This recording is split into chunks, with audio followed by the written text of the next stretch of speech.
They called her a curse, a barren widow who'd brought nothing but shame to the Moore family name, so they dumped her like trash at a stranger's cabin in the dead of winter, a punishment disguised as charity. The cowboy who answered the door wanted nothing to do with their cruelty or their cast-off. But when Eliza Moore collapsed in the snow, pride and fury burning in her eyes even as frost claimed her skin, Grant Holloway faced a choice: let her die and prove the world right, or save her and risk everything he'd built in isolation. Neither knew this brutal beginning would crack them both open. Before we begin, if you enjoy this story of two broken souls finding hope against all odds, please hit that like button and drop a comment telling me what city you're watching from. I love seeing how far these stories travel.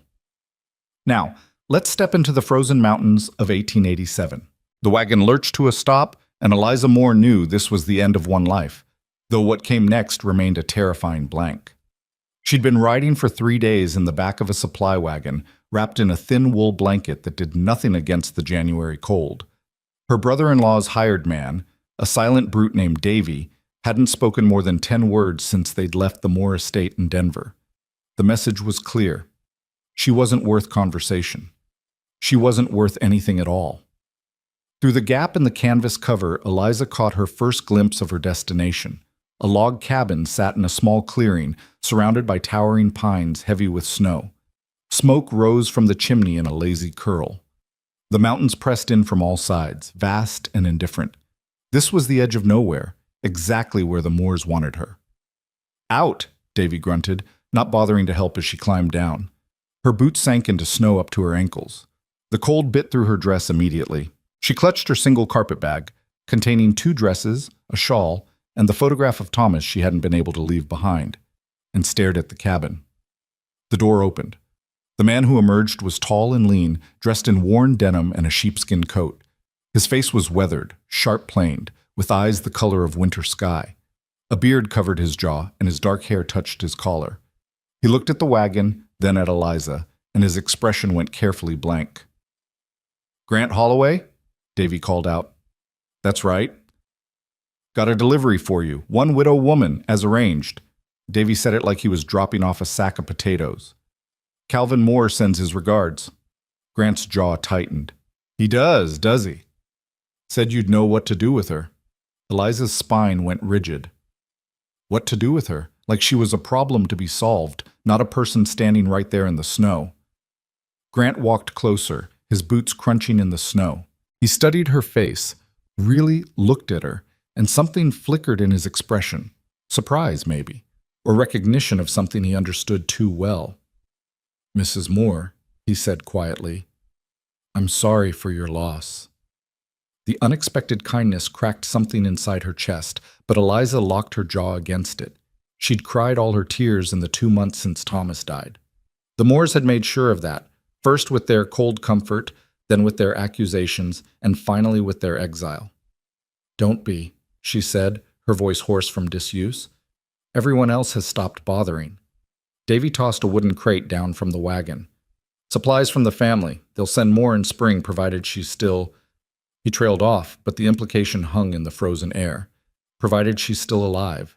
Provided she hasn't run off or died of shame. "Tell Calvin Moore," Eliza said, turning to face Davy fully, "that I received his message loud and clear." Davy shrugged, already climbing back onto the wagon seat. "Ain't my business, ma'am. I just do what I'm paid for." Within minutes, the wagon was gone, its tracks already filling with fresh snow. Eliza stood alone in the clearing with a stranger, miles from anything resembling civilization. The wind picked up, cutting through her inadequate coat. She shivered but refused to show weakness. Grant picked up the crate with ease. "You should come inside before you freeze." "I can manage." "I don't doubt it." He started toward the cabin, then paused. "But managing and surviving the winter are 2 different things up here. Your choice." He disappeared inside, leaving the door open. An invitation, not an order. Eliza stared at that open doorway. Every instinct screamed at her to run. But to where? The nearest town was 15 miles through mountain passes she didn't know. She had no horse, no supplies, no money beyond the few coins hidden in her bag. The Moores had made sure of that too. Pride warred with reality. Reality won. She picked up her carpet bag and followed him inside. The cabin was larger than it looked from outside. One main room with a stone fireplace, a kitchen area in back, and a ladder leading to what must be a sleeping loft. Simple furniture, everything built for function rather than comfort. But it was warm, blessedly warm, and clean in a way that spoke of careful attention. Grant set the crate on a rough-hewn table. "There's a room through that door. Used to be storage, but I cleared it out when I got Calvin's letter. It's got a bed and a stove, not much else." "When did you get his letter?" Eliza asked. 3 weeks ago." Grant moved to the fireplace, adding another log. "He said you were recently widowed. Said you needed a place to stay until you could be settled properly." The last words carried a bitter edge. "He didn't mention he was dumping you here against your will. Would it have mattered?" Grant turned to look at her straight on. "Yes." The simple honesty in that single word hit harder than any of Calvin's elaborate cruelties. Eliza found herself without a response. "I'll be clear about the situation, Mrs. Moore," Grant continued, his voice level. "I don't want to be part of whatever game your family's playing. I agreed to let you stay because Calvin offered good money and I needed supplies for the ranch. But I won't be party to cruelty." "The ranch?" Eliza glanced around the cabin. "Cattle ranch down in the valley. 100 head, give or take. I'm up here for winter because the line shack's easier to manage when the snow gets deep. Come spring, I move back down." He paused. "Or I did. This year's different. Because of me. Because Calvin Moore thought he could buy silence and solitude." Grant's expression hardened. "But here's what's going to happen instead. You can stay until the pass clears in April. That gives you 3 months to figure out your next move. In exchange, you work. There's plenty that needs doing: cooking, mending, helping with the stock when the weather allows. You pull your weight, I'll make sure you're fed and warm. Come spring, I'll give you supplies and enough money to get you to California or wherever else you want to go." Eliza's throat tightened. "Why would you do that?" "Because nobody deserves to be thrown away like you were." He said it simply, like it was the most obvious thing in the world. "And because I know what it's like to have your life taken apart by people who think they know better." There was a story there, buried in those words. But before Eliza could respond, Grant grabbed his coat from a peg by the door. "I need to check the stock before dark. Your room's through there. Unpack, rest, whatever you need. There's stew in the pot if you're hungry." He paused at the door. "One more thing. I value my privacy, Mrs. Moore. I don't ask questions about your past. You don't ask about mine. We're both here to survive winter, nothing more." Then he was gone, the door closing firmly behind him. Eliza stood in the center of the warm cabin, still clutching her bag, and felt the full weight of her situation crash down. She'd gone from the Moore mansion, with its Persian rugs and crystal chandeliers, to a mountain cabin where she was expected to earn her keep like a servant. She'd gone from being Thomas's cherished wife to being the family shame, shipped off to the wilderness. The smart thing would be to accept Grant's offer, keep her head down, work hard, leave in spring. But Eliza had tried being smart. She'd tried being obedient and grateful and everything a proper widow should be. It had earned her nothing but contempt and exile. She walked to the small room Grant had mentioned. It was barely bigger than a closet, with a narrow bed, a pot-bellied stove, and a single window looking out at the pines. But the blankets were clean, and someone, Grant she assumed, had already laid a fire in the stove. Eliza set down her bag and sat on the bed.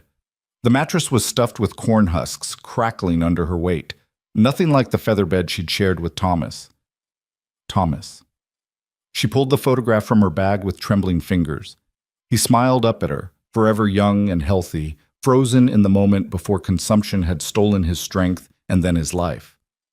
They'd been married only 18 months. 18 months of happiness followed by 6 months of slow dying, then 2 months of being interrogated about her failure to produce an heir. "You were too much for him," Calvin had said at the funeral, his voice low enough that others wouldn't hear. "Wore him out with your demands. A proper wife would have given him peace and a son. You gave him neither." The words had cut deep because part of her wondered if they were true. Had she failed Thomas somehow? Had her grief been selfish? Had she... No. Eliza shoved the photograph back in her bag. She wouldn't do this. Wouldn't let Calvin's poison seep into her thoughts again. Thomas had loved her. He'd told her so, even at the end, his voice barely a whisper. Whatever the Moors believed, whatever lies they told themselves, that love had been real. She stood and moved to the window. Through the glass, she could see Grant walking toward a small barn, his figure dark against the snow. He moved with purpose, comfortable in this harsh landscape. A man who valued privacy and asked no questions. A man who'd agreed to hide her away for money. Eliza's hands curled into fists. She didn't need his pity or his charity. She'd find a way out of this trap the Moors had set. Somehow. The first week passed in careful silence. Grant kept his distance, spending most of his time with the cattle or working in the barn. Eliza stayed in her small room, venturing out only for meals and to use the outhouse. They circled each other like wary animals, speaking only when necessary. More coffee? No, thank you. I'll be out with the herd until dark. All right. It was easier than Eliza expected. Grant didn't try to make conversation or force companionship. He simply existed in his space while she existed in hers. But the isolation gnawed at her. Back in Denver, even in her grief, there had been noise. Servants bustling about, Calvin's wife hosting her endless teas, the city sounds drifting through windows. Here, there was only the wind in the pines and the occasional low of cattle. The silence pressed in until Eliza wanted to scream just to hear something. On the 8th day, she decided to leave her room. Not to talk to Grant, he was out checking fence lines, but to do something other than stare at log walls and count the hours until spring. The main room was spotless. Grant clearly kept everything in order, from the neatly stacked firewood to the carefully arranged cooking supplies. Eliza's fingers itched for occupation. She'd been raised to manage a household, trained in all the skills a proper wife needed. Cooking, sewing, preserving, organizing, she knew them all. The stew pot hung over the fire, and Eliza lifted the lid. What she found made her wince. Venison, potatoes, and onions in water. Edible, but barely seasoned. The herbs on the shelf were old and weak. Before she could talk herself out of it, Eliza began to cook. She started with bread, mixing flour and water and the sourdough starter she found in a crock. While it rose, she tackled the stew, adding salt and pepper she found in unlabeled jars, tasting until the flavor improved. Then she moved to mending. Grant's clothes were clean but full of poorly sewn repairs, stitches too large and uneven. Hours passed. Eliza lost herself in the familiar rhythm of work, her hands remembering skills she'd thought would matter in her marriage, in the life she'd planned. She was pulling the bread from the oven when the door opened.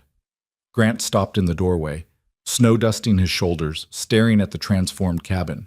The smell of fresh bread filled the air. His mended shirt hung drying near the fire. The stew bubbled with actual flavor. "What are you doing?" he asked. Eliza felt her defenses rise. "Working, as you demanded." "I didn't demand anything." "You said I'd work for my keep. I'm working." Grant closed the door slowly, still watching her. "Mrs. Moore, it's just Eliza." The formality grated.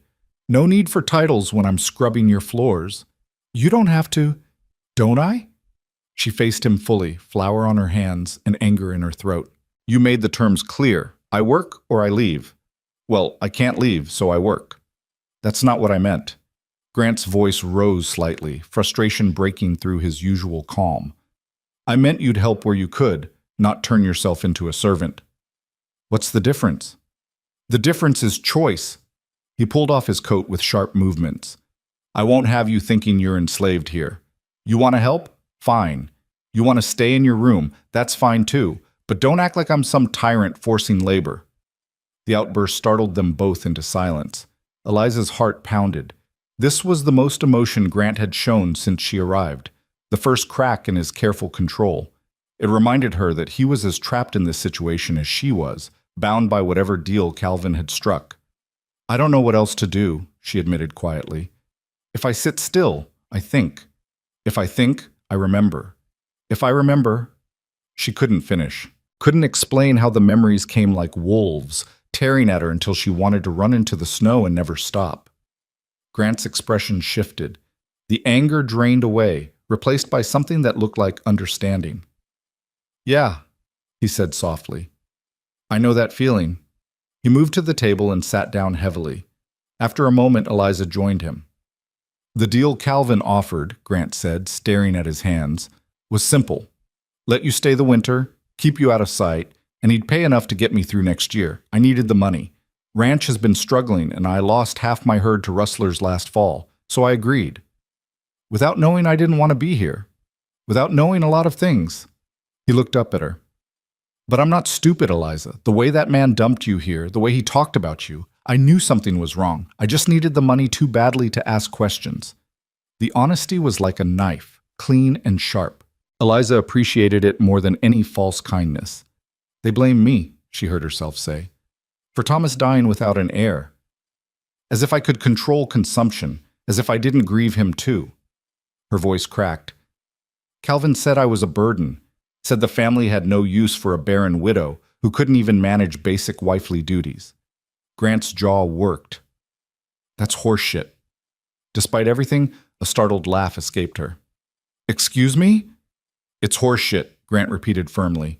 My wife died of fever 3 years ago, took our daughter with her. If someone had told me it was my fault for not protecting them, I'd have put my fist through their teeth. Eliza stared at him. He'd mentioned his past so casually, sharing grief like it was something ordinary, not shameful or secret, just painful and real. I'm sorry, she whispered. Me too. He stood and moved to the stew pot, ladling out 2 bowls. But here's what I learned. Grief makes people cruel. Some because they don't know what else to do. Some because they're scared of their own feelings. And some because they're just mean all the way through. He set a bowl in front of her, along with a thick slice of the bread she'd baked. Calvin Moore strikes me as the third kind, Grant continued. So whatever he told you, whatever the family said, it says more about them than you. Eliza picked up her spoon, but couldn't eat. The words sat in her chest, heavy and unfamiliar. When was the last time someone had taken her side, had believed her without question? Why are you being kind to me? She asked. Grant settled back in his chair. Because somebody should have been kind to you months ago. And because I meant what I said. Nobody deserves to be thrown away. They ate in silence, but it felt different now. Less like 2 strangers avoiding each other and more like 2 people sharing space, sharing survival. After the meal, Grant washed the dishes while Eliza dried. The domestic routine felt strange and comfortable all at once. The bread's good, Grant said eventually. Better than anything I've made. Cooking was one of my few acceptable talents, according to my mother-in-law. Eliza couldn't keep the bitterness out entirely. Though apparently not enough to make up for my other failures. Their failures, you mean? She glanced at him. What? They failed you. Failed to see your worth. Failed to protect you when you needed it. Grant set down the pot he was scrubbing. That's on them, Eliza, not you. The simple certainty in his voice made her eyes burn. She blinked hard against tears she refused to shed. I should finish the mending, she said, needing to move to escape before she broke. All right. Grant didn't push. I'll be in the barn if you need anything. He left her alone, and Eliza was grateful. She settled by the fire with his shirts, her hands moving through familiar motions while her mind spun. 3 months. She had 3 months until spring, until the past cleared and she could leave this place. 3 months to figure out who she was beyond Thomas's widow, beyond the Moore family's shame. 3 months with a man who'd lost as much as she had, maybe more. Outside, the wind picked up, howling around the cabin's corners. Snow began to fall again, thick and steady. Eliza watched through the window as Grant emerged from the barn, his coat pulled tight, and checked the woodpile.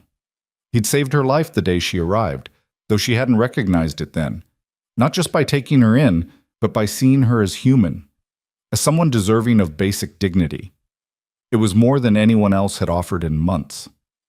Eliza finished the shirt she was mending and held it up to the firelight. The stitches were even and strong, nearly invisible. Good work.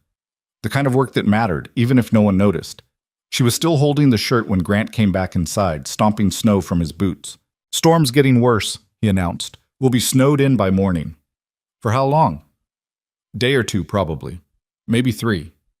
He hung his coat carefully.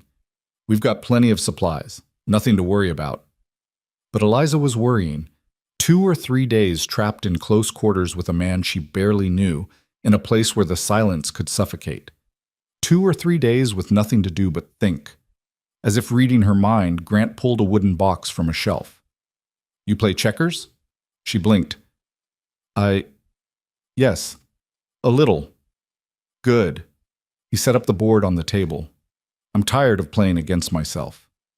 They played until the fire burned low, neither speaking much, but the quiet felt less oppressive with something to focus on. Grant won 3 games to her 1, but Eliza could see she was improving, learning his strategies. When they finally said goodnight, Eliza returned to her small room with something unfamiliar stirring in her chest. Not happiness, she wasn't ready for that, but maybe the faintest beginning of peace. She lit the stove and climbed into bed, listening to Grant move around the main room, banking the fire, checking the door. The sounds of another person living, existing, surviving.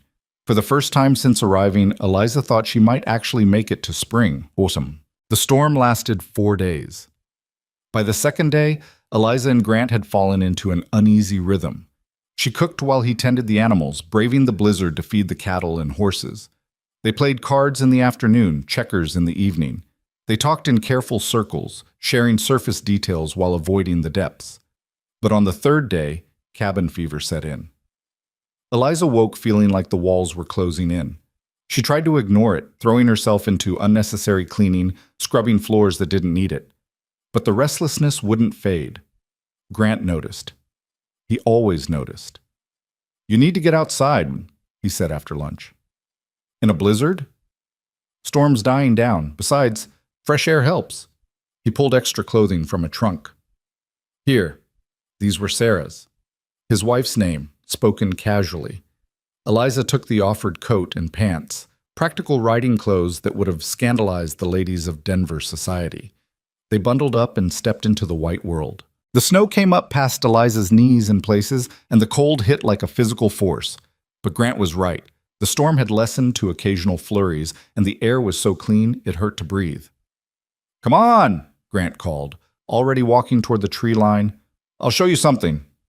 Eliza followed, struggling through the deep snow.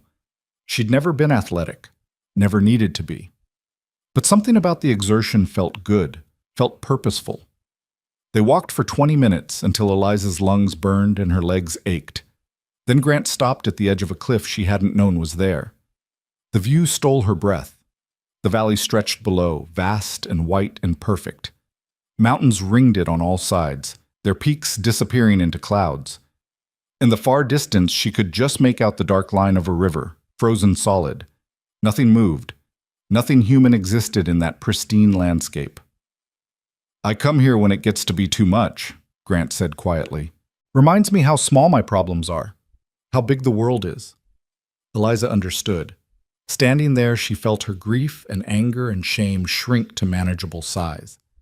They didn't disappear, she suspected they never would, but they lost some of their power. "Thank you," she said, "for bringing me here. Thank you for not giving up." She looked at him, surprised. "What?" Grant's eyes were on the valley, but his expression was intent. "That first day I thought you might not make it. You looked half dead already, like you'd given up fighting. But you haven't. You're still here, still trying." He finally met her gaze. "That takes strength." Eliza's throat tightened. "I don't feel strong." "Nobody does, but you are, anyway." They stood in silence, watching the valley, until the cold drove them back to the cabin. But something had shifted. Some invisible wall between them had developed a crack. That night after dinner, Grant spoke first. "Can I ask you something?" Eliza tensed, but nodded. "What did you want? Before Thomas, before the Moors, what did you dream about?" The question caught her off guard. No one had asked her that in years, maybe ever. "I wanted to teach," she said slowly. "I was good with children, good at explaining things. My father thought it was a waste, that I should focus on finding a husband, but I used to imagine having a little schoolhouse somewhere, helping kids learn to read and write." "You could still do that." "Could I?" Eliza laughed bitterly. "A scandalous widow with no references, no money, no connections? What school would hire me?" "One that needs a teacher more than it needs society's approval." Grant leaned back in his chair. There are towns out west desperate for educated people. They don't care about your past if you can do the work. The idea was so foreign, so impossible that Eliza couldn't quite grasp it. But it planted itself in her mind anyway, a tiny seed of possibility. "What about you?" she asked. "What did you dream about?" Grant was quiet for a long moment. "I wanted what I had, a wife, a daughter, a ranch to build together. I wanted to prove I could make something from nothing, that I wasn't just some drifter." His voice went rough. "I got it all. Then I lost it. Now I just want to get through each day without the grief killing me." The raw honesty hit Eliza square in the chest. She'd spent so much time wrapped in her own pain that she hadn't fully considered his. But here was a man who'd built a life, loved deeply, and had it all ripped away. "How do you do it?" she whispered. "How do you keep going?" "I work. I focus on what needs doing, feed the cattle, mend the fence, chop the wood, small things that add up." He met her eyes. "And I try not to think about the big things too much. Can't change the past, can't predict the future. Just survive today." It was the most he'd ever said at once, and Eliza felt honored by the trust implicit in sharing it.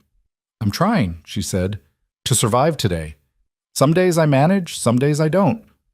That's all anyone can do." They talked late into the night, sharing fragments of their pasts in careful doses. Eliza told him about Thomas's laugh, the way he'd loved terrible poetry.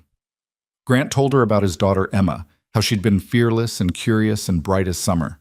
They didn't talk about the dying, the sickness that took Thomas, the fever that claimed Sarah and Emma. Some wounds were too fresh for words, but they talked around them, building a picture of lives lived and lost. When Eliza finally went to bed, she felt wrung out but somehow lighter.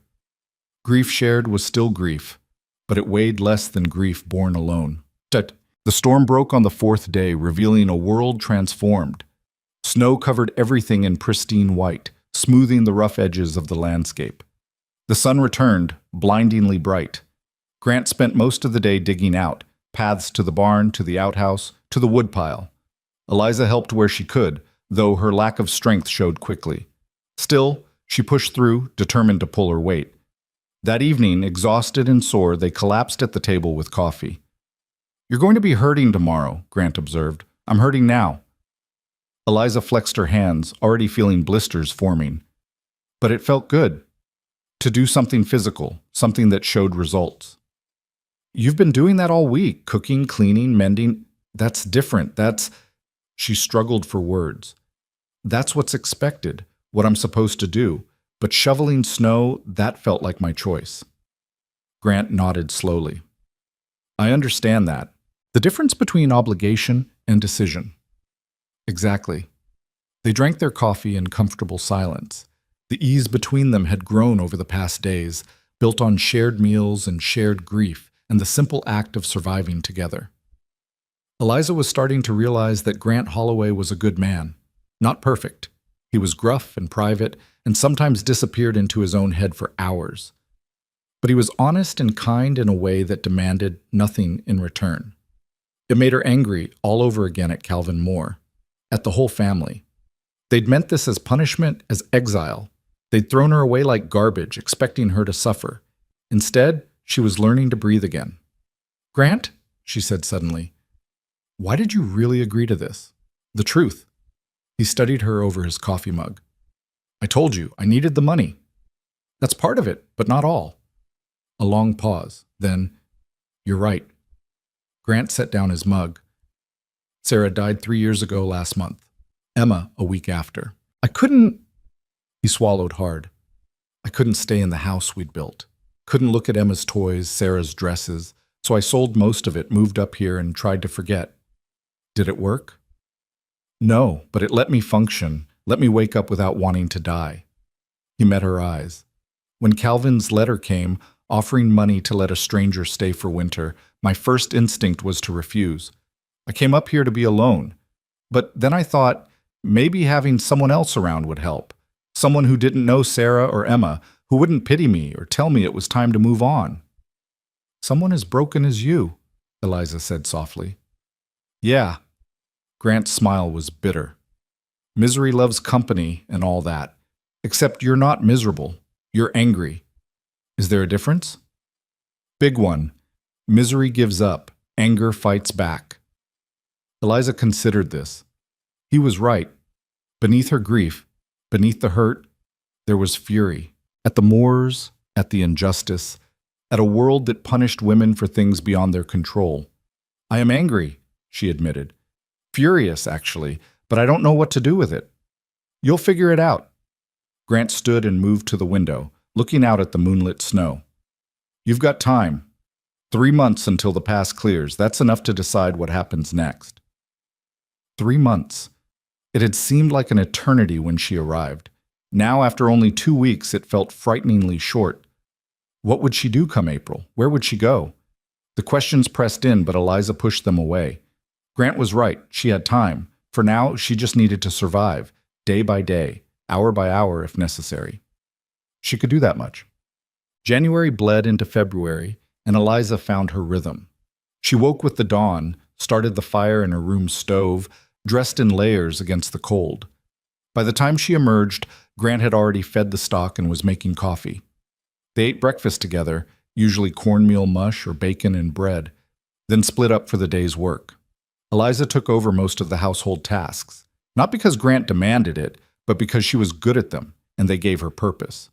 She cooked meals that actually tasted good, mended clothes until they looked nearly new, organized supplies with systematic efficiency.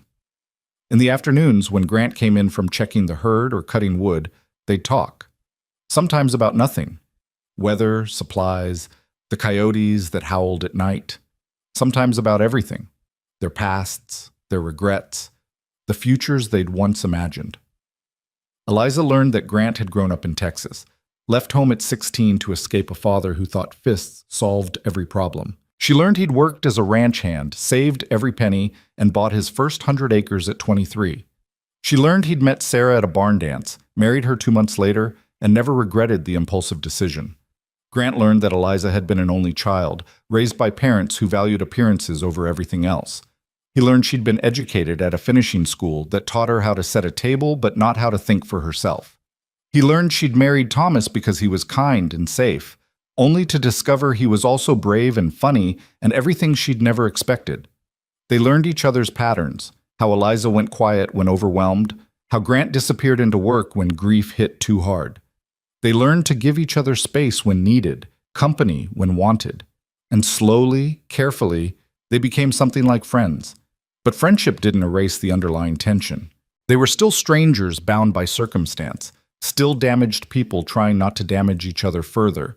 And Eliza was still, technically, Grant's responsibility. The reminder came in mid-February when they ventured down the mountain to the small settlement of Pinecrest for supplies. The town was barely more than a dozen buildings clustered around a general store and saloon. Grant had warned Eliza it wasn't much, but she was still shocked by how rough and raw everything looked. They tied up the horses outside the store, and Grant offered his arm. "Best behavior," he said quietly. "These folks are good people, but they're suspicious of outsiders." Eliza took his arm, grateful for the support. Her legs were still shaky from the long ride. She'd never been much of a horsewoman. Inside the store, a heavy-set man with a magnificent beard looked up from his ledger. "Grant, didn't expect to see you until spring." "Ran low on coffee and flour." Grant nodded toward Eliza. "This is Mrs. Moore. She's staying at my place for the winter." The storekeeper's eyes sharpened with interest. "Is that right? Pleased to meet you, ma'am. Name's Horace Kemp." "Pleasure," Eliza murmured. They gathered supplies while Horace made conversation, fishing for information about who Eliza was and why she was at Grant's cabin. Grant deflected smoothly, but Eliza could feel the speculation building. As they were leaving, a woman in a blue dress intercepted them. She was young, pretty, with sharp eyes and a determined expression. "Grant Holloway," she said warmly. "Where have you been hiding?" "Mrs. Larson." Grant's tone was polite but cool. "Just getting supplies." The woman, Mrs. Larson, turned her attention to Eliza. "And who might this be?" "Mrs. Moore. She's staying with Grant for the winter," Mrs. Larson finished, her smile turning knowing. "Yes," Horace mentioned, "how unconventional." The judgment in her voice was crystal clear. Eliza felt heat rise in her cheeks, but kept her expression neutral. "Mrs. Moore is recently widowed," Grant said, his voice hardening. "Her family asked me to provide temporary shelter. Nothing unconventional about Christian charity." "Of course not." Mrs. Larson's tone suggested she believed otherwise. "Still, people will talk. A widow and a widower, alone in the mountains. Let them talk." Grant took Eliza's arm firmly. "Good day, Mrs. Larson." He steered Eliza outside before she could respond. They loaded the supplies in tense silence. "I'm sorry about that," Grant said as they rode out of town. "Alice Larson is the worst gossip in 3 counties. She'll have us married and divorced by Sunday." "Will it cause problems for you?" Eliza asked. "Having me there?" "I don't care what people think." "But your reputation is already shot." Grant's laugh was humorless. "I'm the hermit widower who can't move on. One more scandal won't make a difference." Eliza wanted to argue, but couldn't. She'd seen the way people looked at Grant in town, with pity mixed with unease, like he was a wounded animal that might turn violent. They rode in silence for a while, the horses picking their way carefully through the snow.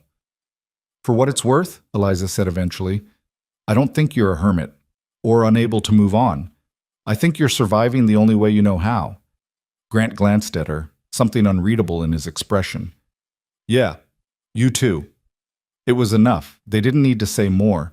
But that night, lying in her narrow bed, Eliza thought about Mrs. Larson's knowing smile, about the scandal she was creating just by existing in Grant's space. She'd brought nothing but trouble to this man who'd shown her nothing but kindness.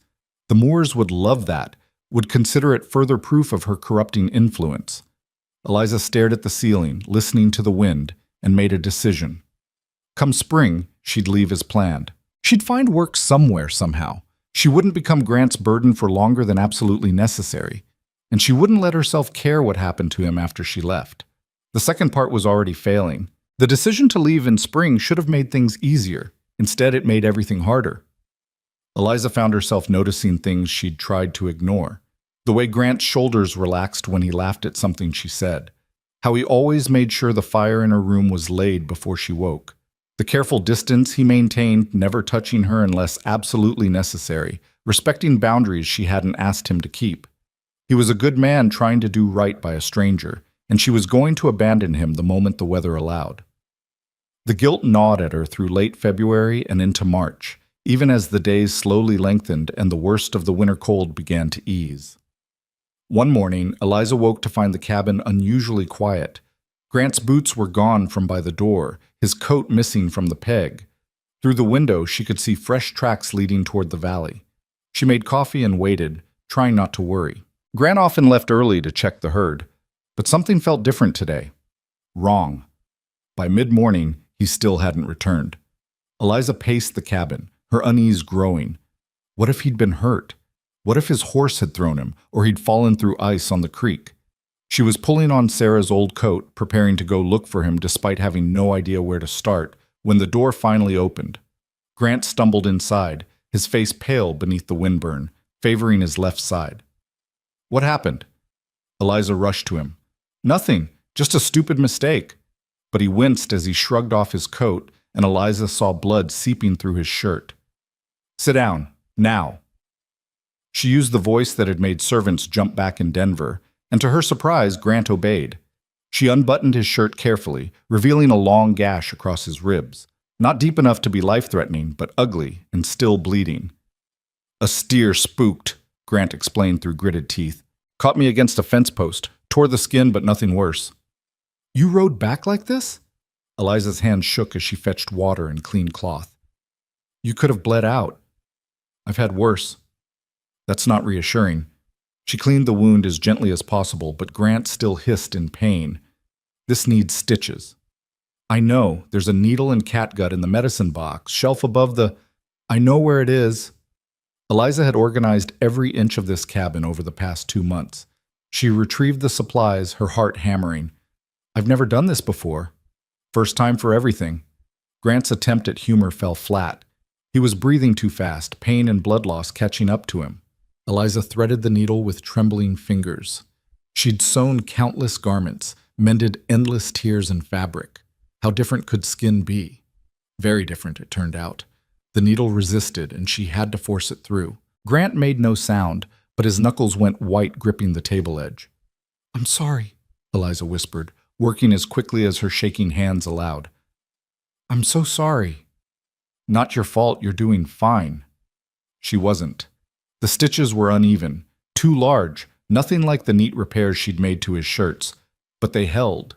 By the time she tied off the last one, sweat was running down her back despite the cool cabin air. "There." She sat back, surveying her work. "It's not pretty, but it'll do." Grant's voice was rough. "Thank you." Eliza bandaged the wound with strips of clean linen, then helped him into a fresh shirt. The intimacy of it, dressing him like a child, seeing the scars that marked his torso from years of hard living, felt both wrong and strangely natural. "You need to rest," she said. "Can't. The cattle can wait." Eliza stood, hands on hips. "You're no good to them if you collapse from blood loss. Rest." "That's an order." Grant actually smiled. "Yes, ma'am." She helped him to the chair by the fire, brought him coffee and the last of the bread. Then she did something that surprised them both. She sat on the floor beside his chair, unwilling to leave him alone. "You don't have to stay," Grant said after a moment. "I know." They sat in silence, watching the fire. Outside, the wind picked up, rattling the shutters. Another storm coming, probably. March was unpredictable in the mountains. "Can I ask you something?" Grant's voice was quiet, roughened by pain. "Of course." "What are you really planning to do in April?" Eliza's throat tightened. She'd avoided thinking too hard about specifics, preferring vague notions of California and teaching, but Grant deserved honesty. "I don't know," she admitted. "Find work somewhere. Maybe a town that needs a teacher like you said, or a hotel that needs help, something." "That's not a plan. That's a hope."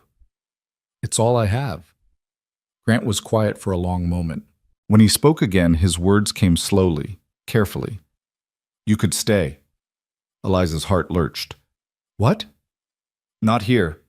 Not at the cabin. But in the valley. There's a schoolhouse in Pinecrest that hasn't had a proper teacher in 2 years. The children are growing up barely able to read. And down at the ranch, the main house is empty. You could—" He stopped, seeming to realize he was rushing. "I'm saying there are options, if you wanted them." "Grant." Eliza didn't know whether to laugh or cry. "Your reputation is already damaged by having me here for winter. What do you think people would say if I stayed permanently?" "I don't care what people say." "You should. You have to live here. These are your neighbors, your community." "A community that includes Alice Larson and her poisoned tongue?" Grant shook his head. "I'd rather have one honest friend than 100 false neighbors." The word friend hung between them, weighted with meanings neither quite dared to examine. "I can't," Eliza said finally. "I can't stay and be your burden. You've done enough." "You're not a burden." Grant's voice was firm despite his pain. "You've made this winter bearable. Better than bearable. You've reminded me what it's like to have someone to talk to care about." "Grant, I'm not asking for anything you don't want to give," he interrupted. "I'm just saying the option exists. You want to teach? Teach. You want your own place. The ranch has 2 cabins for hired hands, both empty. You want to leave and never see me again? I'll give you money and supplies and wish you well." He met her eyes. "But don't run because you think you're saving me from scandal. Run because it's what you actually want."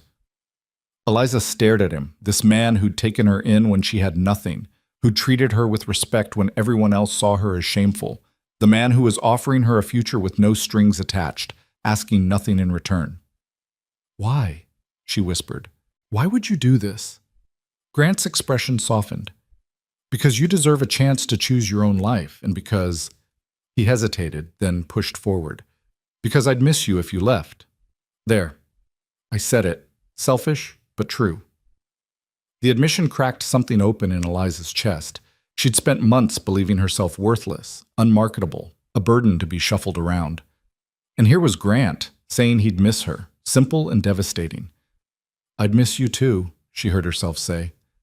"I don't want to. It makes everything more complicated. But I would." "Then stay. Figure the rest out as we go. It was tempting, so tempting Eliza could taste it. A place to belong, work that mattered, a friend who actually seemed to value her company. Everything the Moores had denied her. But the specter of scandal loomed large. Grant might not care about his reputation, but Eliza had seen how quickly society could turn on women. One rumor, one accusation, and any chance at respectability would vanish. "Let me think about it," she said finally. "I have time." "You do?" Grant winced, shifting in the chair. "Though right now, what I need is to sleep before I fall over." Eliza helped him to his feet and across to the ladder leading to the loft where he slept. He made it up on his own, pride overriding pain, but she waited at the bottom until she heard him settle. Then she returned to the fire and tried to process what had just happened.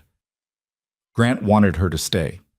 Not out of obligation or charity, but because he enjoyed her company.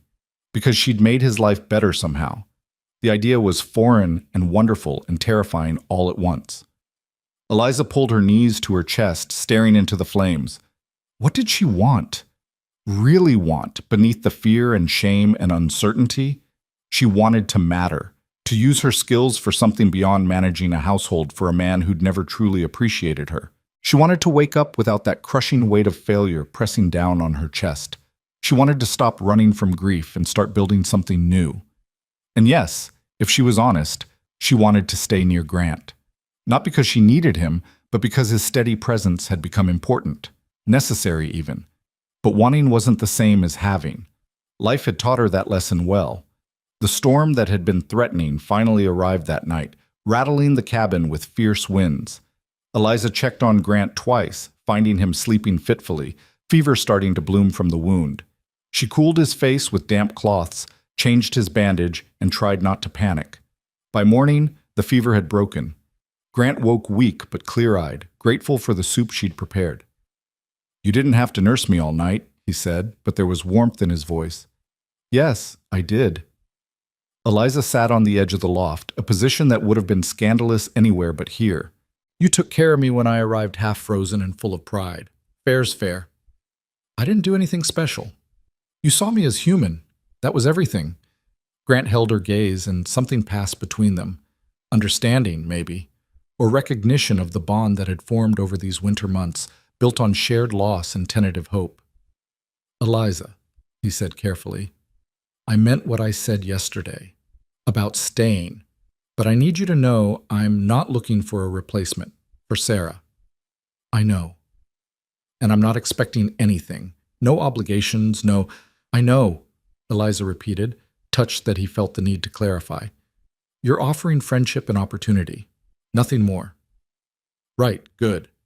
He looked relieved. "I just didn't want there to be confusion." "There isn't." But that wasn't entirely true, because as Eliza climbed back down the ladder and returned to her own room, she had to acknowledge the complicated tangle of feelings Grant inspired. Gratitude, certainly. Respect. Trust. And underneath it all, something warmer, something that scared her. She wasn't ready to examine it too closely. Wasn't ready to name it or give it space to grow. For now, friendship was enough. More than enough. The days that followed fell into a new pattern.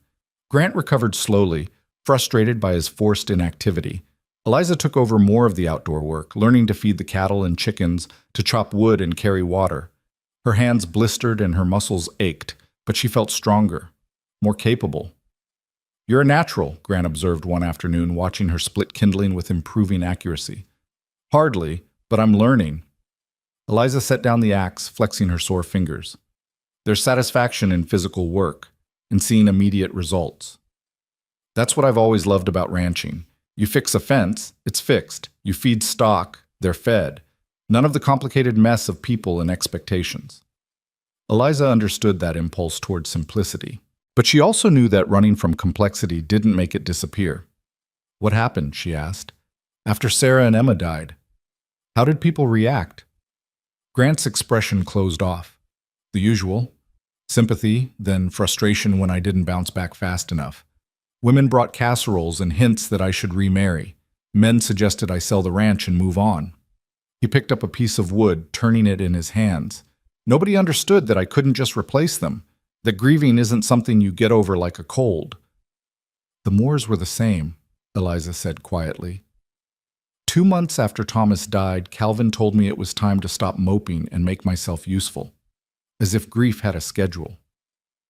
That's when they sent you here? That's when I stopped pretending to be grateful. Eliza sat on the chopping block.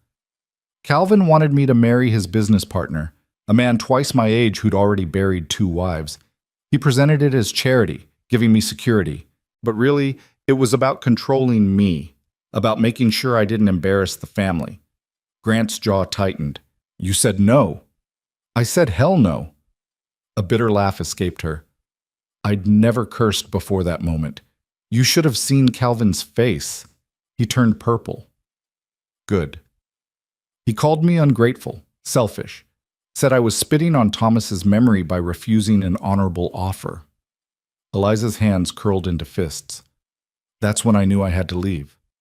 But before I could figure out how, Calvin made the decision for me. Told me I was being sent to recover my senses in the country. I didn't know where or with whom until Davy dumped me here. And you thought I was part of the punishment. I thought you'd be another man trying to control me, yes. Eliza met his eyes. I was wrong. You're the first person in a long time to treat me like an equal. You are my equal. Grant said it simply, like it was obvious. Probably my better in most ways. The sincerity in his voice made Eliza's chest tight. She wanted to believe him, wanted to believe she had value beyond what men like Calvin decided. Tell me about the ranch, she said, needing to change the subject. The one down in the valley. Grant's expression shifted, brightening slightly. It's not much yet. 200 acres, about half cleared for grazing. The house needs work. Sarah and I were fixing it up when, he swallowed, when she got sick. After, I couldn't bring myself to finish, moved up here instead. Do you want to go back? Someday. Maybe. He looked at her carefully. Would be easier with help. Grant, I'm not proposing, he said quickly. I'm stating facts. Ranch that size needs at least 2 people to run properly. I've been managing alone, but barely, and the house has space, separate rooms, complete privacy. I'm just saying, if you decided to teach in Pinecrest, you'd need somewhere to live. Might as well be useful to both of us. Right? It was logical, practical. Exactly the kind of arrangement that would have made sense to the old Eliza, who'd been trained to consider every angle. But it was also dangerous. Living that close to Grant, working alongside him daily, it would blur lines that were already fuzzy. And if anyone found out, if the scandal grew, people would never accept it, Eliza said. A widow and widower living under the same roof, unmarried, they'd run me out of town. Let them try. Grant's voice went hard. I own that land free and clear. Nobody dictates who lives on it but me. But the children, if I'm teaching, their parents have to approve of me. One whiff of impropriety and they'll pull their kids out. Then we get married. The words dropped like stones into water, rippling out in widening circles of shock. Eliza stared at him. What? Grant looked equally surprised by his own suggestion. I mean, not a real marriage, a practical one.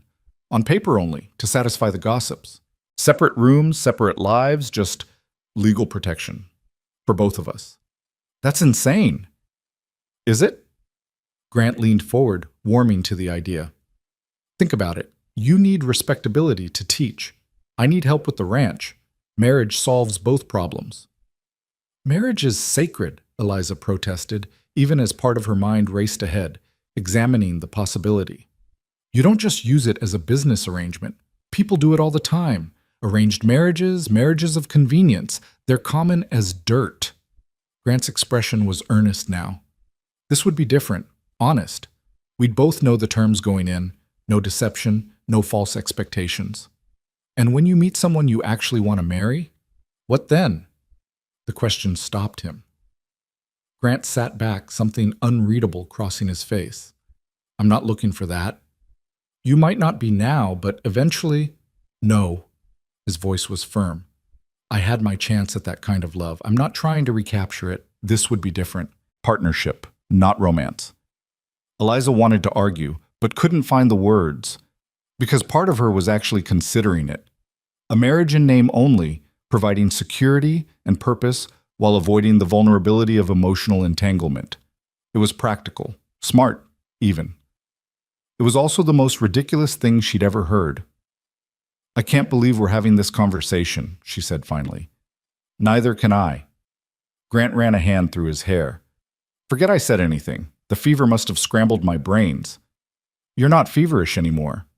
"Then I'm just crazy." But he was smiling slightly, the tension breaking. Eliza found herself smiling back despite the absurdity. "Completely insane." "We'd be good at it, though," Grant said, not quite letting the idea go. "The partnership part. We already work well together. We've known each other 2 months. Sarah and I knew each other 2 months before we married. For love," he added quickly. "Which this wouldn't be, but time doesn't guarantee anything. Character does." He had a point. Eliza had known Thomas for a year before their wedding, and she'd still discovered new facets of him throughout their marriage. Meanwhile, she felt like she knew Grant's character already, steady, honest, kind in the ways that mattered. "This is insane," she repeated, but with less conviction. "Yeah." Grant stood, testing his healing side. "But think about it anyway. No pressure, no expectations, just consider it." He headed outside, leaving Eliza alone with thoughts that spun in dizzying circles. Marriage of convenience. It sounded like something from a novel, not real life. But then again, her whole situation was surreal. Exiled widow, mountain cabin, cowboy with a tragic past. None of it felt real. Except it was. And she had decisions to make. The next week passed in careful normalcy. Grant didn't mention marriage again, and Eliza tried not to think about it. They fell back into their routine: work, meals, evening conversations that ranged from shallow to deep. But the idea had taken root, and Eliza couldn't quite shake it. She started paying attention to practical details. The ranch house in the valley. How much work did it need? The school in Pinecrest. How many students? What resources existed? The logistics of a pretend marriage. Could they actually pull it off? Grant noticed her mental distraction but didn't push. He simply continued being himself, reliable, steady, occasionally funny, in a dry way that caught her off guard. One evening, as they played their usual game of checkers, Eliza finally spoke. "Tell me about the house. The real details. Not just that it needs work." Grant's hand paused over a game piece. "Thinking about my crazy proposal?" "Maybe. Probably. I don't know." Eliza moved her own piece, capturing one of his. "Just tell me." So he did. The house was 2 stories built from local timber with 4 bedrooms and a decent kitchen. The roof needed patching, several windows needed replacing, and the whole place needed a thorough cleaning and airing out. But the bones were good, the land was beautiful, and with effort, it could be a real home. "Sarah chose the spot," Grant said quietly, "by the creek, with mountains behind and valley in front. She said our children would need room to run." The grief in his voice was old but not diminished. Eliza ached for him, for the future he'd lost. "It sounds beautiful," she said honestly. "It could be again, with work." Grant captured 2 of her pieces in quick succession. "The school's about 3 miles down the road. Close enough to walk in good weather, ride in bad. The town's small but growing, families moving in, looking for fresh starts. Like me. Like both of us." Eliza studied the checkerboard, but her mind was elsewhere. A house by a creek. A school full of children needing education. A partnership built on mutual respect rather than romance. A chance to build something new from the ruins of her old life. It was terrifying. It was also the best offer she was likely to get. "If I agreed," she said slowly, "what would the terms be? Specifically?" Grant went very still. "You're serious?" "I'm considering. There's a difference." "Right." He took a breath, choosing words carefully. "Separate bedrooms, separate lives in private. In public, we act like a normal married couple, polite, friendly, cooperative. You teach, I run the ranch. Money kept separate but shared for household expenses. And most importantly, either of us can end it if it's not working. No trapped, no obligations beyond basic decency." "What about Eliza felt heat rise in her cheeks but forced herself to continue. Physical expectations? None. Grant's voice was firm. This would be legal protection and partnership, nothing more. I'm not looking for. He trailed off, color rising in his own face. That's not what this is about. The awkwardness of the conversation was almost funny. Two adults, dancing around the realities of marriage while pretending it didn't matter. And if people find out it's not real, Eliza asked, they won't. As long as we're legally married and living respectably, what happens behind closed doors is our business. It made sense. Terrible, crazy, practical sense. Eliza moved another checker piece, though she'd lost track of the game. I need time to think. Of course. Take all the time you need. But time was running out. It was mid-March now, and the pass would clear in a few weeks. She needed to decide stay or go, safety or risk, the devil she knew versus the uncertainty beyond the mountains. That night, lying in her narrow bed, Eliza made lists in her head, pros and cons, risks and benefits, fears and hopes. The exercise was meant to bring clarity, but instead, it highlighted how tangled everything had become. She trusted Grant. That was the core of it. She trusted him to keep his word, to treat her fairly, to not abuse whatever power a marriage would give him. That trust was rare and precious. But marriage, even a practical one, meant binding her life to his. What if he changed? What if she did? What if the arrangement that seemed sensible now became a prison later? Round and round her thoughts went, until exhaustion finally dragged her towards sleep. She woke to shouting. Eliza bolted upright, heart pounding. Through the cabin walls she heard Grant's voice, raised in anger, and another voice responding, male, unfamiliar, aggressive. She pulled on her robe and rushed to the main room. Grant stood in the open doorway, blocking someone's entrance. In the gray dawn light, Eliza could see a man on horseback, well-dressed, furious, unmistakably familiar even after 2 months apart. Calvin Moore had come to the mountains. You can't keep me from my own family, Calvin was saying, his voice sharp with authority. Eliza, get your things. We're leaving. Eliza's blood turned to ice. She stepped forward, pulling her robe tighter, and Calvin's eyes found her through the doorway. His expression twisted with disgust. Look at you, he spat. Barely dressed, living like some mountain whore. I knew sending you here was a mistake. Then you shouldn't have sent me. Eliza's voice came out steadier than she felt. You made your choice, Calvin. Now I'm making mine. You don't get to make choices. Calvin dismounted, his expensive boots sinking into the mud left by melting snow. You're a Moore. That means something, even if you've forgotten it. Grant shifted his weight, blocking more of the doorway. Mrs. Moore is a guest here, a welcome one, and she's not going anywhere she doesn't want to go. This doesn't concern you, Holloway.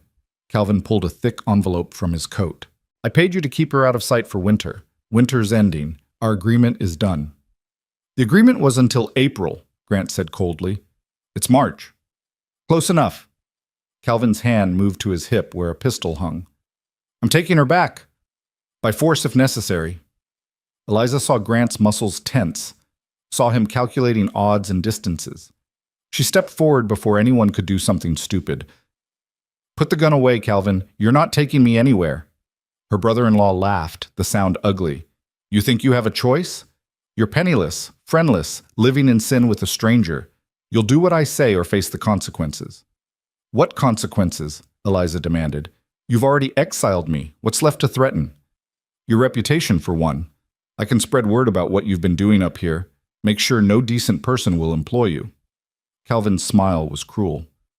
Or I can be generous. Come back quietly, marry Edgar Pemberton like you should have months ago, and we'll forget this unfortunate episode. I'd rather die. The words hung in the cold air. Calvin's face darkened. That can be arranged too. Grant moved then, stepping fully outside. He didn't draw a weapon, but his presence was threat enough. He was taller than Calvin, harder, shaped by years of physical labor and loss. You need to leave, Grant said quietly. Right now. Or what? You'll shoot me? In front of witnesses? Calvin gestured behind him, and for the first time Eliza noticed 2 other men on horseback, hanging back but clearly hired muscle. I brought insurance this time. Then they can witness you trespassing on private land after making threats. Grant's voice never rose, but ice ran through it. Leave. Don't come back. If Mrs. Moore wants to contact you, she knows how. Calvin stared at Grant, then at Eliza, his expression calculating. She could see him weighing options, considering how far he could push. This isn't over, he said finally. The family has rights, legal rights to ensure Thomas's widow is properly cared for. I don't need your care, Eliza said. I never did.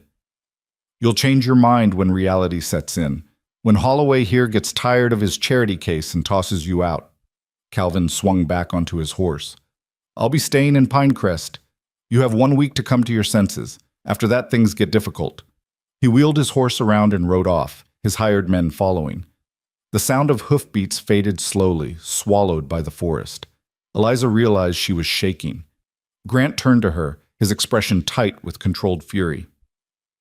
Are you all right? She wanted to say yes, wanted to be strong and unaffected. Instead, her knees buckled. Grant caught her before she fell, supporting her weight easily.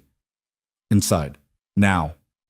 He guided her to the chair by the fire, wrapped a blanket around her shoulders. Eliza's teeth chattered despite the warmth. He's going to ruin everything, she said. Everything I was starting to hope for. No, he's not. Grant crouched in front of her, his hands steady on her shoulders. Listen to me. Calvin Moore is a bully. Bullies win when you're alone and scared. But you're not alone anymore. He has money, power. Those men are hired thugs who won't risk their necks for a family squabble. Grant's eyes were fierce, and his threats are hollow. You're not his property. The law might not favor women much, but even it has limits. Eliza wanted to believe him, but she'd seen what the Moores could do when crossed. They had connections, influence, enough money to make problems disappear. What if he tells everyone about us? The words came out small. About me living here unchaperoned. He could destroy any chance I have at teaching. Grant was quiet for a moment. When he spoke, his voice was careful. He could, if we give him the ammunition. What do you mean?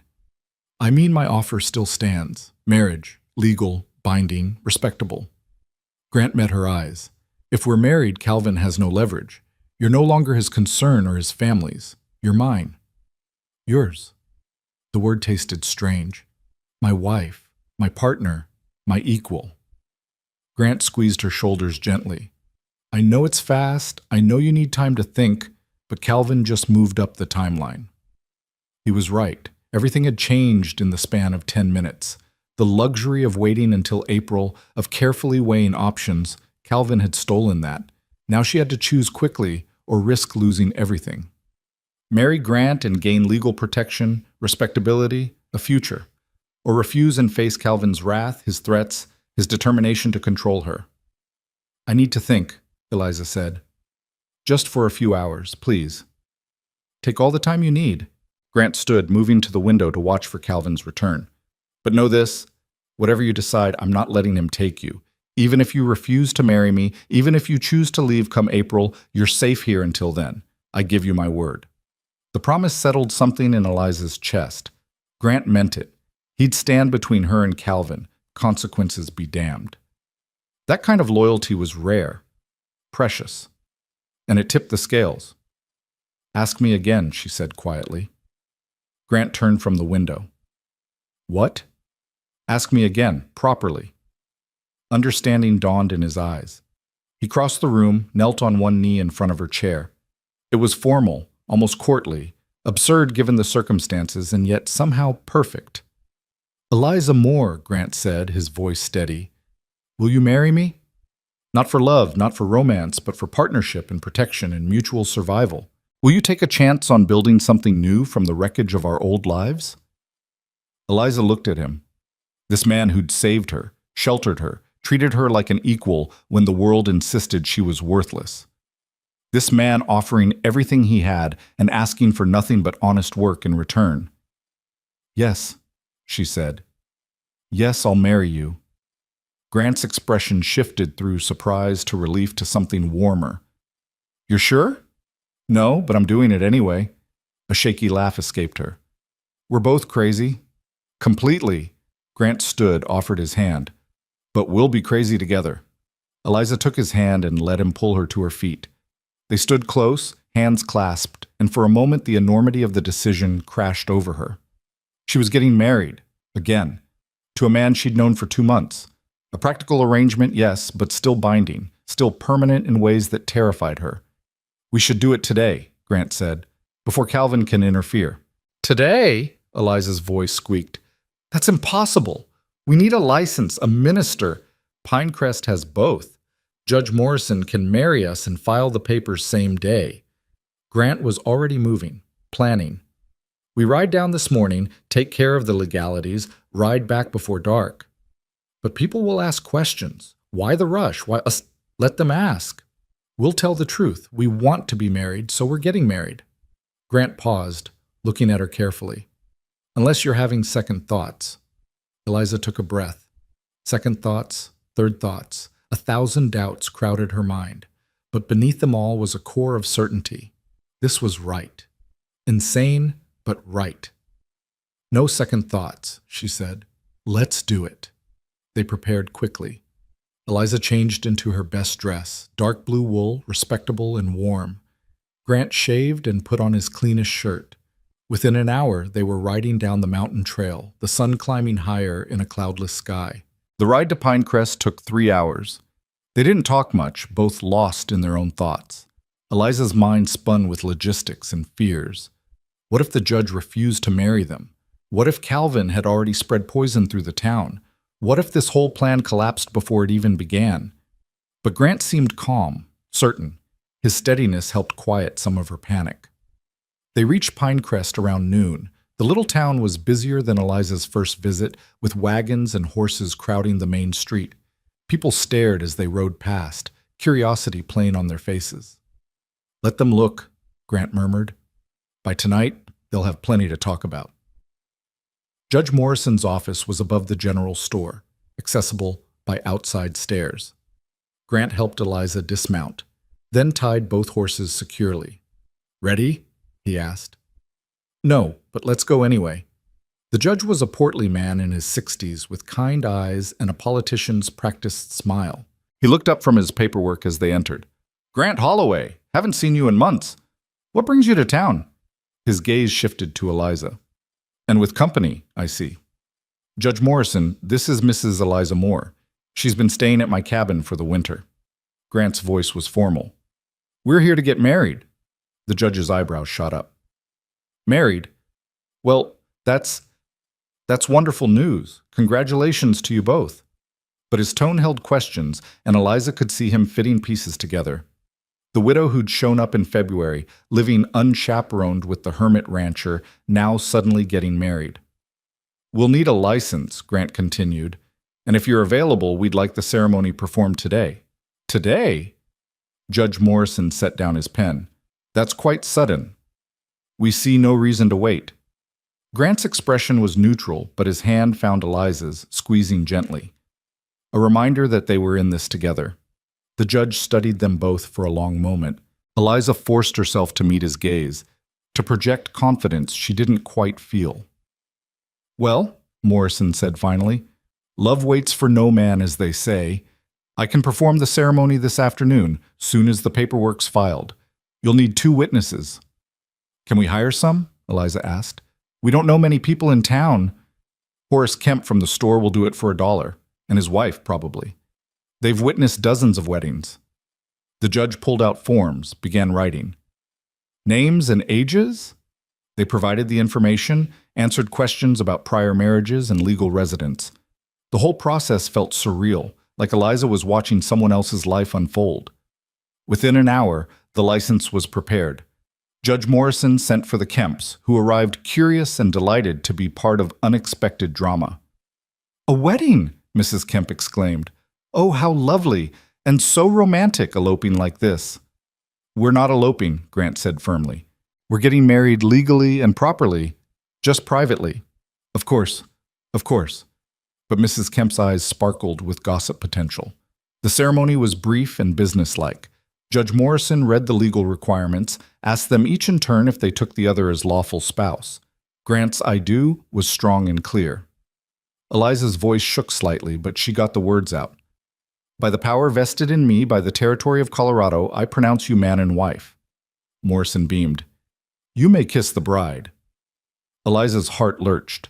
She'd been so focused on the legalities that she'd forgotten this part. Grant looked equally caught off guard. They leaned in awkwardly, lips meeting in a brief, chaste press. It was nothing like the passionate kisses she'd shared with Thomas. This was formal, perfunctory, two people fulfilling an obligation. But Grant's lips were warm, and the contact sent unexpected warmth through her. They pulled apart quickly. The Kemps applauded. Judge Morrison presented them with a marriage certificate, official and binding. Congratulations, Mr. and Mrs. Holloway. Mrs. Holloway. The name settled over Eliza like a coat that didn't quite fit. She was married again, to a different man, in a different life, for completely different reasons. They paid the fees, thanked the judge and witnesses, and escaped to the street. Eliza's head spun. We should get supplies while we're here, Grant said, his voice carefully normal. Flour, coffee, whatever else we need. All right. They walked to the general store, and Eliza could feel eyes following them. Word of the hasty wedding would spread fast. By tomorrow, the whole county would know. Inside the store, Horace Kemp had clearly rushed ahead to spread the news. Customers turned to stare, whispering behind their hands. Grant ignored them, selecting supplies with methodical efficiency. Eliza tried to do the same, but her hands trembled as she chose fabric for new curtains, seeds for a kitchen garden. A kitchen garden at the ranch house. Her house now, legally. The reality kept hitting in waves. They were loading supplies onto the horses when Alice Larson appeared, her expression a mix of shock and vindictive satisfaction. Well, well, she said. Mrs. Moore, or should I say Mrs. Holloway now? Mrs. Holloway is fine, Eliza said, lifting her chin. How convenient.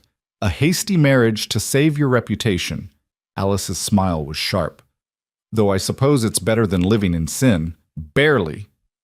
Mrs. Larson, Grant's voice cut like a blade. My wife and I have legal business in town, if you'll excuse us. Your wife, Alice laughed. 2 months ago, she was a scandalous widow. Now she's your wife. People will talk, Grant. Let them. Grant secured the last bundle. We're not concerned with gossip. You should be, especially if she plans to teach our children. Alice turned to Eliza. You're planning to teach, aren't you? I heard you asking about the school. Eliza's stomach dropped. She hadn't officially applied yet, hadn't even spoken to anyone about it beyond Grant, but Alice had clearly been listening, gathering ammunition. If the town needs a teacher, I'm qualified, Eliza said. Qualified? Alice's eyebrows rose. A woman who lived unmarried with a man for months? Who married him in suspicious haste? That's the example you want for our children? We're married now, Grant said, his voice hard. Legally and properly. Her reputation is spotless. Is it? Alice looked between them. Or did you marry to hide something? Perhaps she's already carrying a... Enough! Grant stepped forward, and Alice actually retreated. You've made your insinuations. Now leave us alone. Alice's expression turned ugly. You'll regret this, both of you. This town doesn't forget, and it doesn't forgive. She swept away, leaving a poisonous silence in her wake. Eliza felt sick. It was worse than she'd imagined. The gossip, the accusations, the automatic assumption of guilt. And Alice Larson was just the beginning. How many others shared her views? Don't listen to her, Grant said quietly. She's a bitter woman looking for targets. She's influential. If she turns people against me, then we'll find another way. Grant helped her onto her horse. Come on, let's go home. Home. The ranch house she'd never seen, that would now legally be hers. The thought should have been comforting. Instead, it felt like a trap closing. They rode in silence, leaving Pinecrest behind. But Eliza could feel the town's judgment following them, heavy as storm clouds. Halfway back to the cabin, they stopped to rest the horses. Eliza dismounted on shaky legs, her mind still reeling. I'm sorry, Grant said. For Alice, for all of it. I knew there'd be talk, but I didn't think she'd be so vicious. She called me a whore and everything but words. Eliza's voice cracked. And she'll tell everyone I married you because I'm pregnant. They'll count months waiting for proof. Which won't come, and they'll eventually realize they were wrong. Will they? Or will they just decide I lost the baby and still judge me? Eliza wrapped her arms around herself. This is a mistake. We should annul it before it gets worse. No. Grant's voice was firm. We did this for good reasons. Protection, partnership, a future. Those reasons haven't changed. But if I can't teach, if no one will accept me, then we build something else. Grant moved closer. Eliza, listen to me. I've lived in this county for 8 years. I know these people.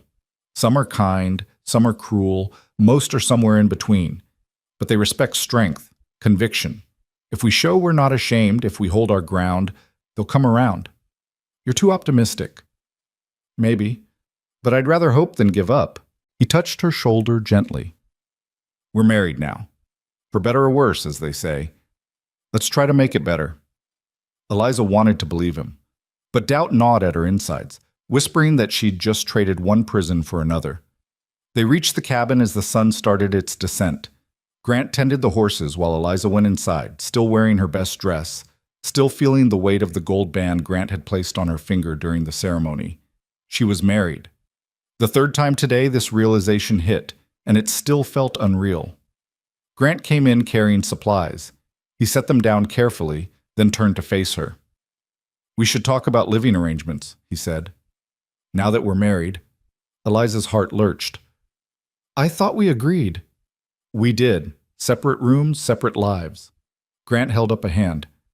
I'm not changing the terms, but the ranch house has 4 bedrooms. You should choose which one you want, before we move down there. When are we moving? Soon. A week, maybe 2. Give me time to patch the roof and make sure the place is livable. He paused. Unless you want to stay up here longer? Eliza looked around the cabin that had been her refuge for 2 months. It felt safe, familiar, but it was also isolated, cut off. The ranch house meant being closer to town, to people, to whatever life she was trying to build. No, she said. Let's move soon. Start fresh.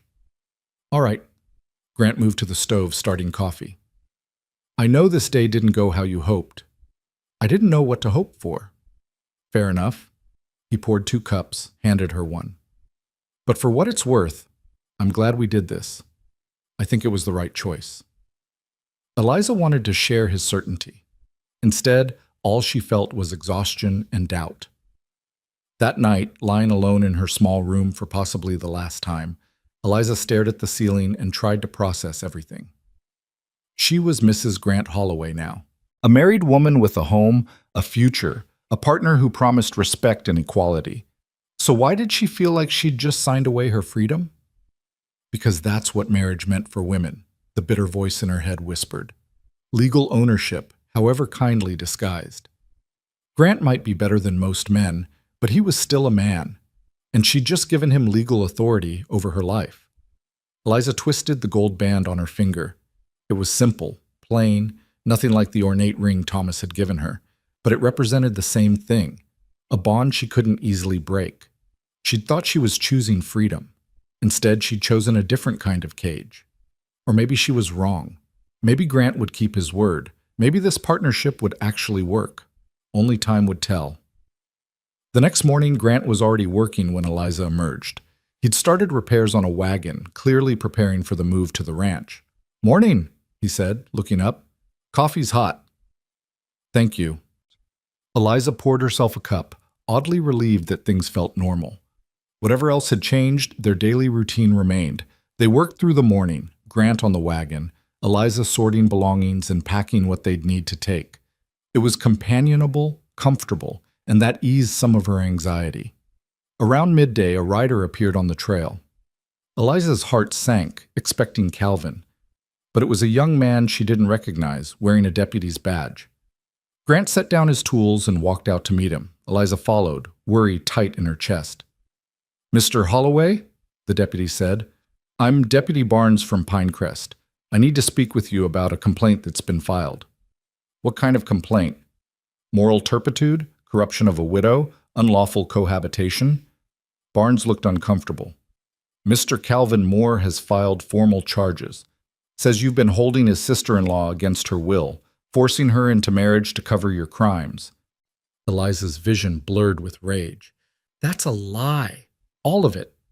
Ma'am, I'm just here to deliver the complaint and summons. You'll both need to appear before Judge Morrison next week to answer the charges. This is horseshit, Grant said flatly. We're legally married. The judge performed the ceremony himself yesterday. I know, sir, but Mr. Moore claims the marriage was coerced, that you threatened Mrs. Holloway, into compliance. Barnes pulled papers from his saddlebag. Like I said, I'm just the messenger. You'll have your chance to respond in court. He handed over the summons and rode off quickly, clearly not wanting to linger. Grant stood holding the papers, his expression dark as thunderclouds. Calvin's not giving up. He never does. Eliza felt cold despite the mild day. He'll drag this out, make it as ugly as possible. Try to prove I'm incompetent or corrupted or whatever will give him control. He won't win. You don't know that. Yes, I do. Grant looked at her, his eyes fierce. Because we have the truth on our side, and because I'm not letting him take you. Not now, not ever. The vehemence in his voice startled Eliza. This wasn't just about practicality anymore. Grant was genuinely angry, genuinely protective. It should have comforted her. Instead, it scared her. Because protection could become possession so easily, and possession was exactly what she'd been trying to escape. Over the next few days, the situation deteriorated. Word of the charges spread through the county. People who'd been merely curious became openly hostile. When Eliza ventured into Pinecrest for supplies, she was met with cold stares and whispered insults. Someone painted "whore" on the side of the store where everyone could see it. The marshal cleaned it off, but the message was clear. Then the windows started breaking. The first time, Eliza and Grant were at the ranch house, assessing repairs needed. They returned to find the cabin's main window shattered, glass scattered across the floor. Probably kids, Grant said, but his voice was tight. The second time, they were both asleep. The crash woke them, and Grant grabbed his rifle before racing outside. But whoever had thrown the rock was long gone. The third time, there was a note wrapped around the rock. Sinners go home. Where exactly is home supposed to be?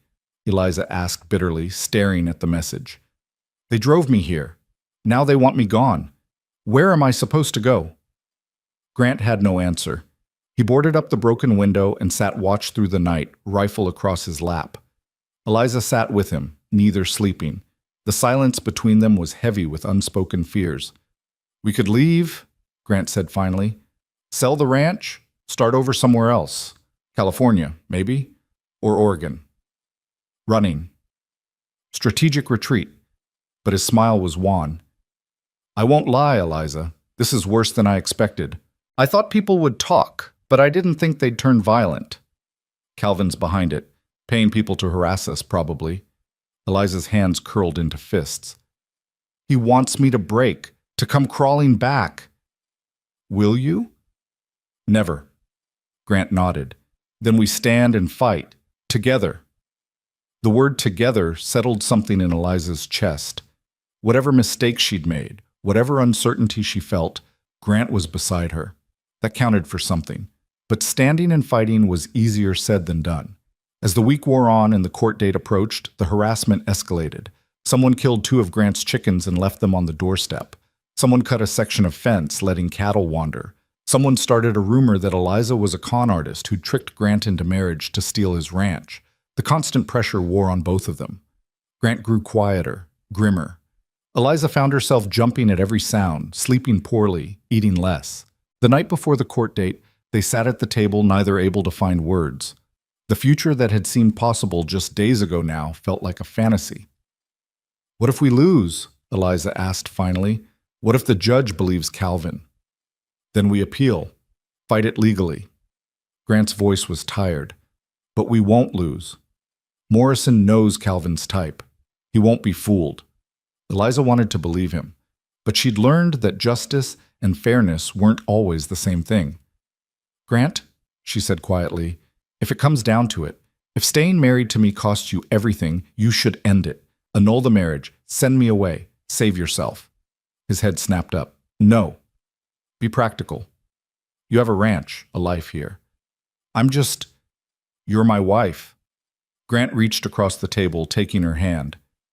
Not in romance, not in passion, but in partnership and promise. I made vows yesterday. I meant them. Even if it destroys you? Even then. The simple certainty in his voice made Eliza's eyes burn. No one had ever fought for her like this. No one had ever considered her worth the cost. I don't know what I did to deserve you, she whispered. You survived, Grant said simply. You kept going when everything told you to quit. That's worth fighting for. They sat in silence, hands clasped across the table, drawing strength from each other. Tomorrow they'd face Calvin and his accusations. Tomorrow they'd fight for the fragile future they'd built. But tonight they had this moment, this partnership, this unexpected alliance that had grown from exile into something precious. Whatever came next, they'd face it together. Morning came too quickly, bringing with it a bright spring sky that mocked the darkness Eliza felt inside. She dressed in her most respectable outfit, the dark blue wool again, her hair pinned severely back, and tried to quiet the trembling in her hands. Grant was already outside, hitching the horses to the wagon. His face was set in hard lines, but when he caught sight of her, his expression softened slightly. Ready? He asked. No, but let's go anyway. The ride to Pinecrest felt endless and too short all at once. Eliza's stomach churned with each mile, imagining what awaited them, Calvin's smug face, the judge's potential judgment, the town's collective condemnation. Every worst possibility played through her mind in vivid detail. Grant seemed to sense her spiraling thoughts. Whatever happens, he said quietly, you tell the truth, simple and direct. Don't let Calvin's lawyer twist your words. He has a lawyer? Probably brought one from Denver. That's how men like him operate. Grant's jaw tightened. But truth is truth. It doesn't need fancy language. Eliza wished she had his faith in justice. Her experience suggested that truth mattered far less than money and influence. Pinecrest's main street was crowded when they arrived. Word had spread about the hearing, and it seemed half the county had turned out to watch the spectacle. People lined the boardwalks, whispering behind their hands as Grant helped Eliza down from the wagon.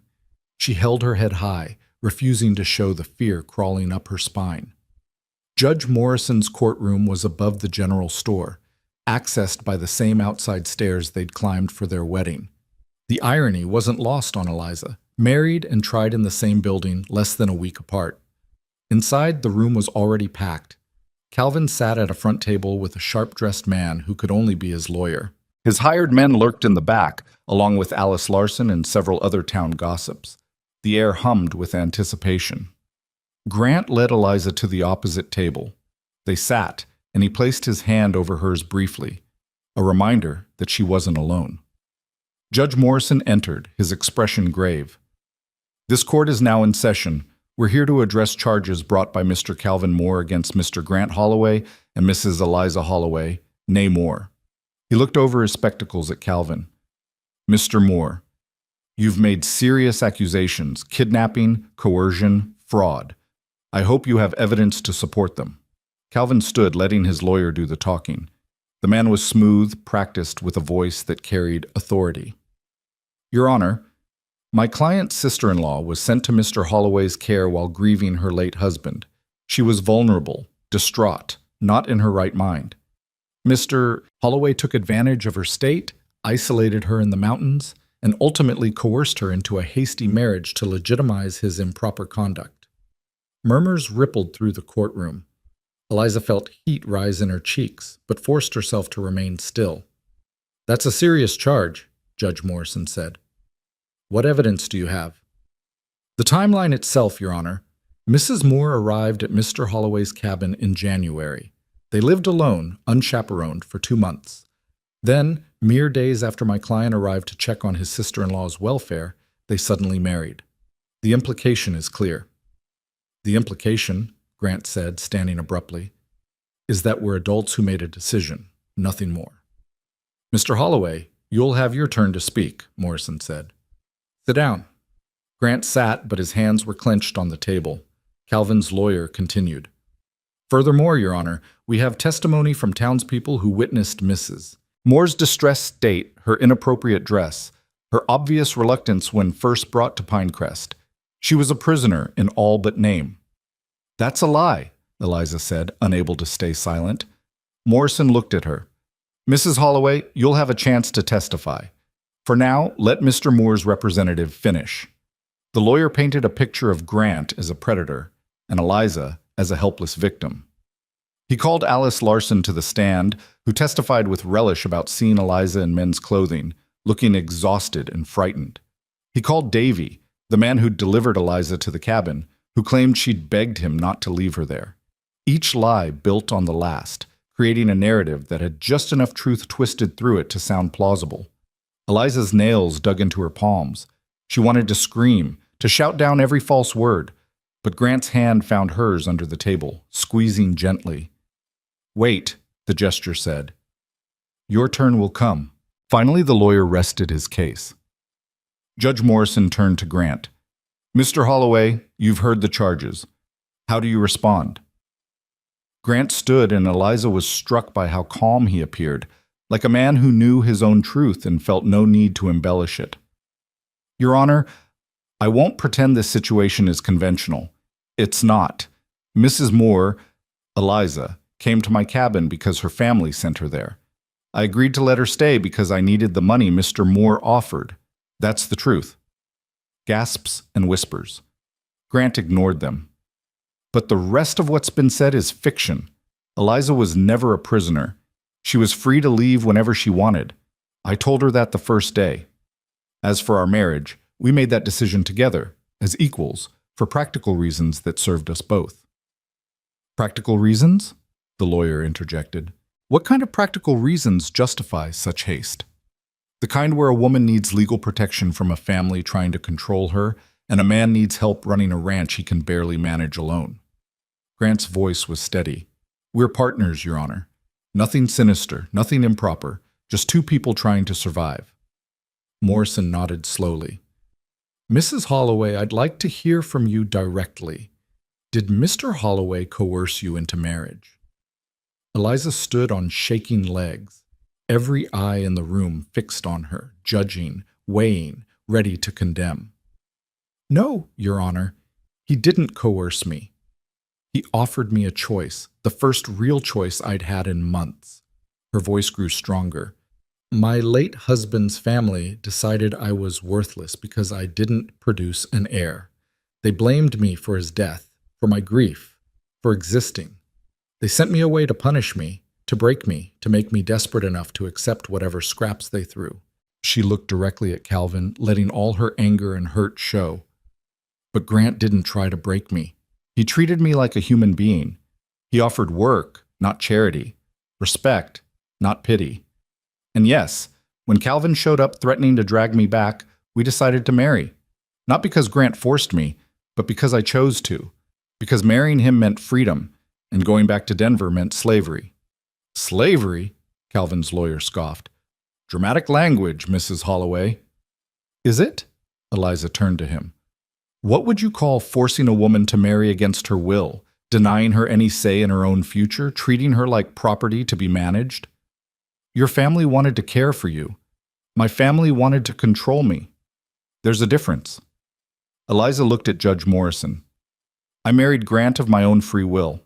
I stand here today as his legal wife, his partner, and if that scandalizes people, so be it. I'd rather be scandalous and free than respectable and caged. The courtroom erupted in whispers. Morrison banged his gavel for order. Mr. Moore, he said, looking at Calvin, do you have any actual evidence of coercion, beyond timeline and speculation? Calvin stood, his face flushed. Your Honor, my brother's widow is clearly not in her right mind. Her emotional state, her wild accusations, surely this proves she needs family guidance. What it proves, Morrison said dryly, is that she's articulate and capable of defending herself, unlike the helpless victim your lawyer described. He shuffled papers. I've known Grant Holloway for years. He's a good man, if a private one, and I performed the marriage ceremony myself. Both parties were clear-minded and willing. They're hiding something, Alice Larson called out from the gallery. A hasty marriage always means, Mrs. Larson, one more outburst and you'll be removed, Morrison snapped. He turned back to Calvin. Unless you have concrete evidence of wrongdoing, witnesses to threats, proof of physical coercion, anything substantial, I'm dismissing these charges. But, Your Honor, The marriage is legal and binding. Mrs. Holloway is of sound mind and legal age. She's made her choice clear. Morrison's gavel came down. Charges dismissed. This court is adjourned. The crack of wood on wood was like thunder.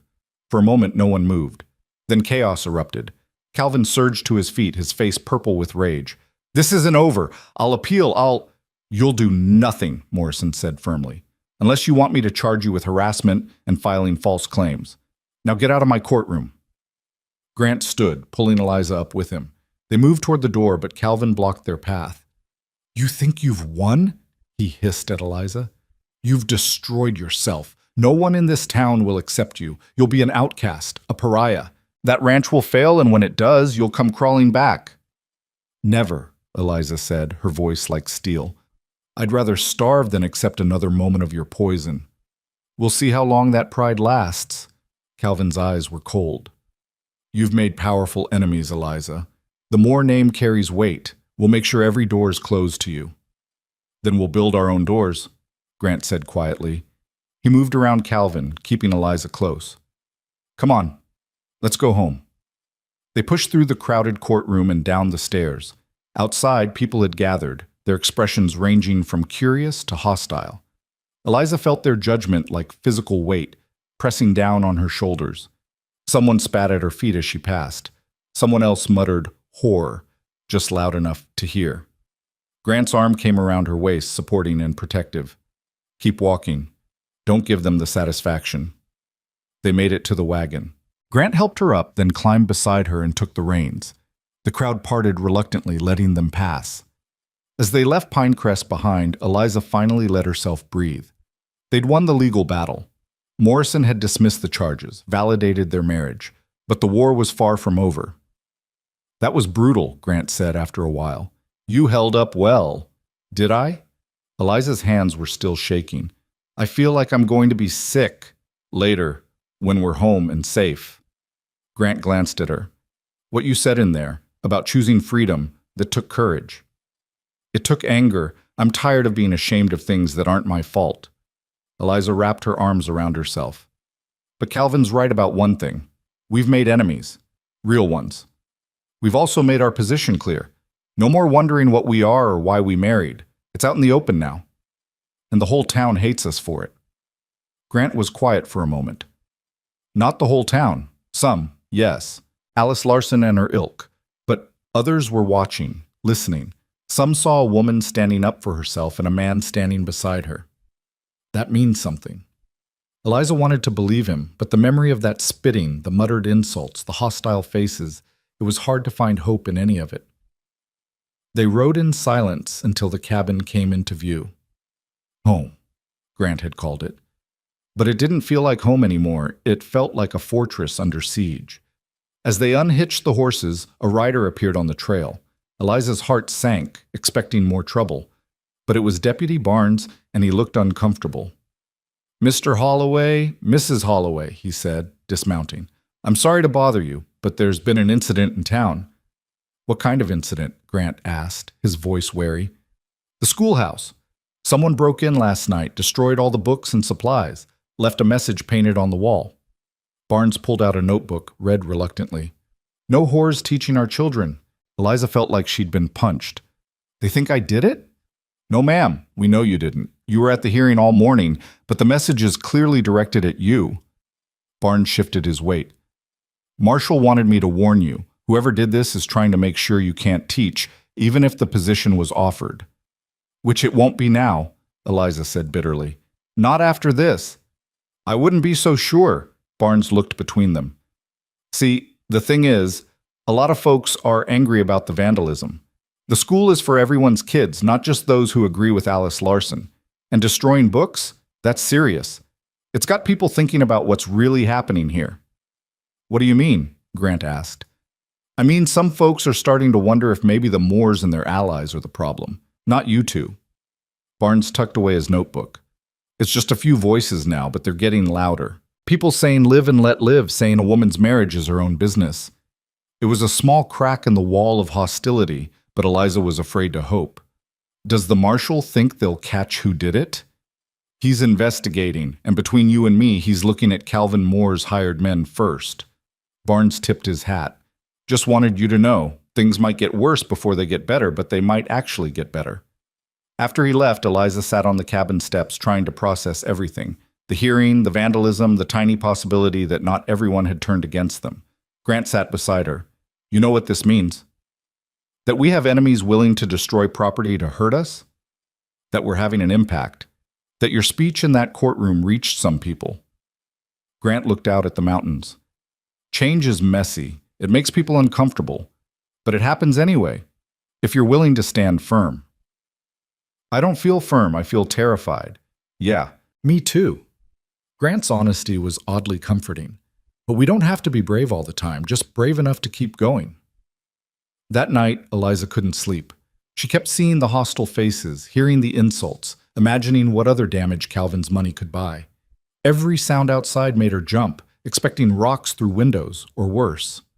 Around midnight, she gave up and went to the main room. Grant was there, sitting by the banked fire, his rifle across his knees. Couldn't sleep either? He asked. Every time I close my eyes, I see them, spitting, cursing. Eliza sat in the other chair. How do you bear it? The judgment, the hatred? I don't, mostly. I just ignore it and focus on what needs doing. Grant set the rifle aside. But I won't lie, today was hard.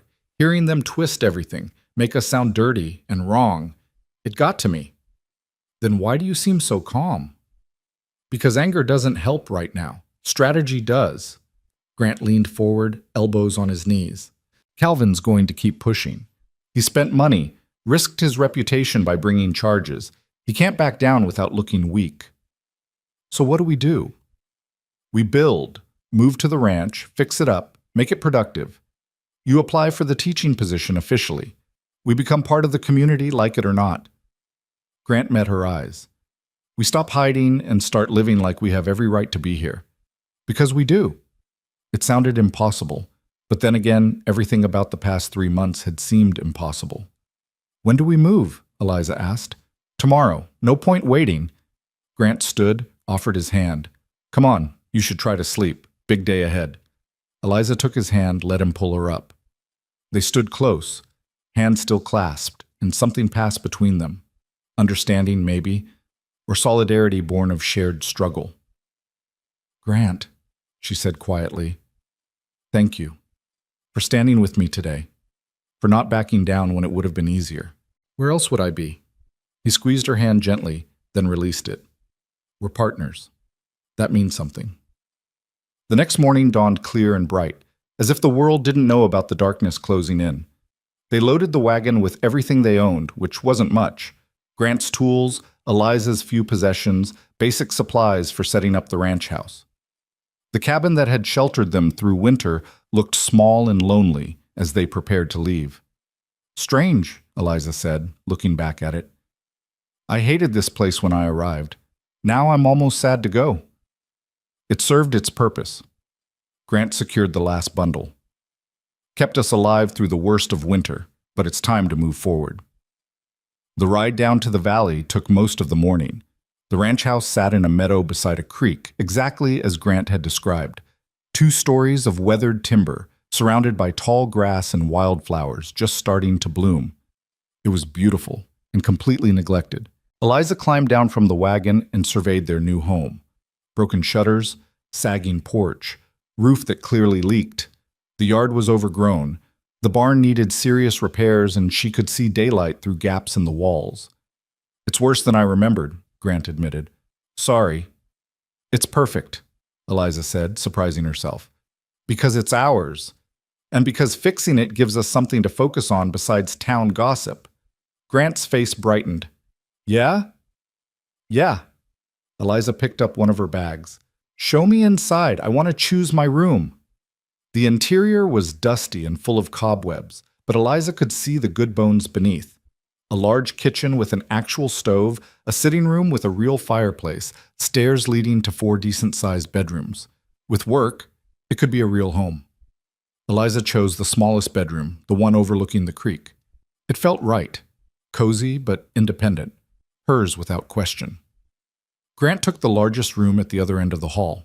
Maximum privacy, minimum temptation for gossip. They spent the rest of the day cleaning and making the place livable. Grant patched the worst roof leaks while Eliza scrubbed floors and windows. By evening, they'd managed to make 2 bedrooms and the kitchen functional. They ate a simple dinner of beans and cornbread at the kitchen table, both exhausted but oddly satisfied.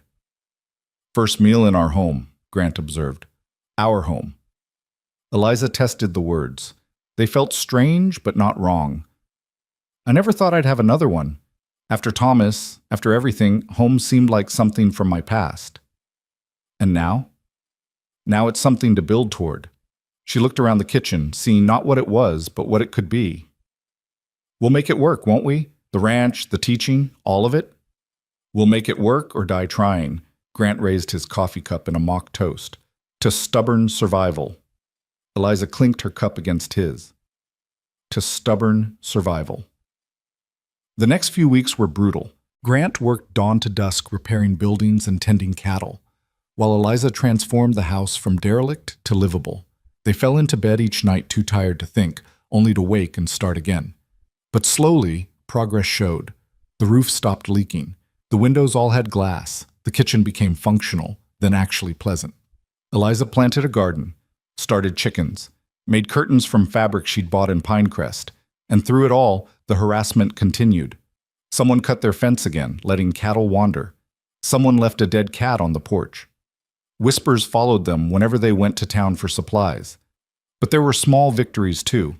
The general store owner, Horace Kemp, started greeting them normally instead of with hostility. A few townspeople nodded in passing, if not quite friendly, then at least not openly hostile. And Deputy Barnes stopped by occasionally, ostensibly to check on them, but really to share that the investigation into the school vandalism was progressing. Then, 6 weeks after moving to the ranch, everything changed again. Eliza was in the garden when she heard horses approaching. Multiple riders, moving fast. Her heart jumped, expecting trouble. Grant emerged from the barn, rifle in hand, but when the riders came into view, he lowered the weapon slowly. It was Marshal Crawford, leading Calvin Moore and his 2 hired men. All 3 of the Moore party had their hands bound. "Mr. Holloway, Mrs. Holloway," Crawford called out. "Got something you should see." They walked out to meet him. Calvin's face was mottled with rage and humiliation.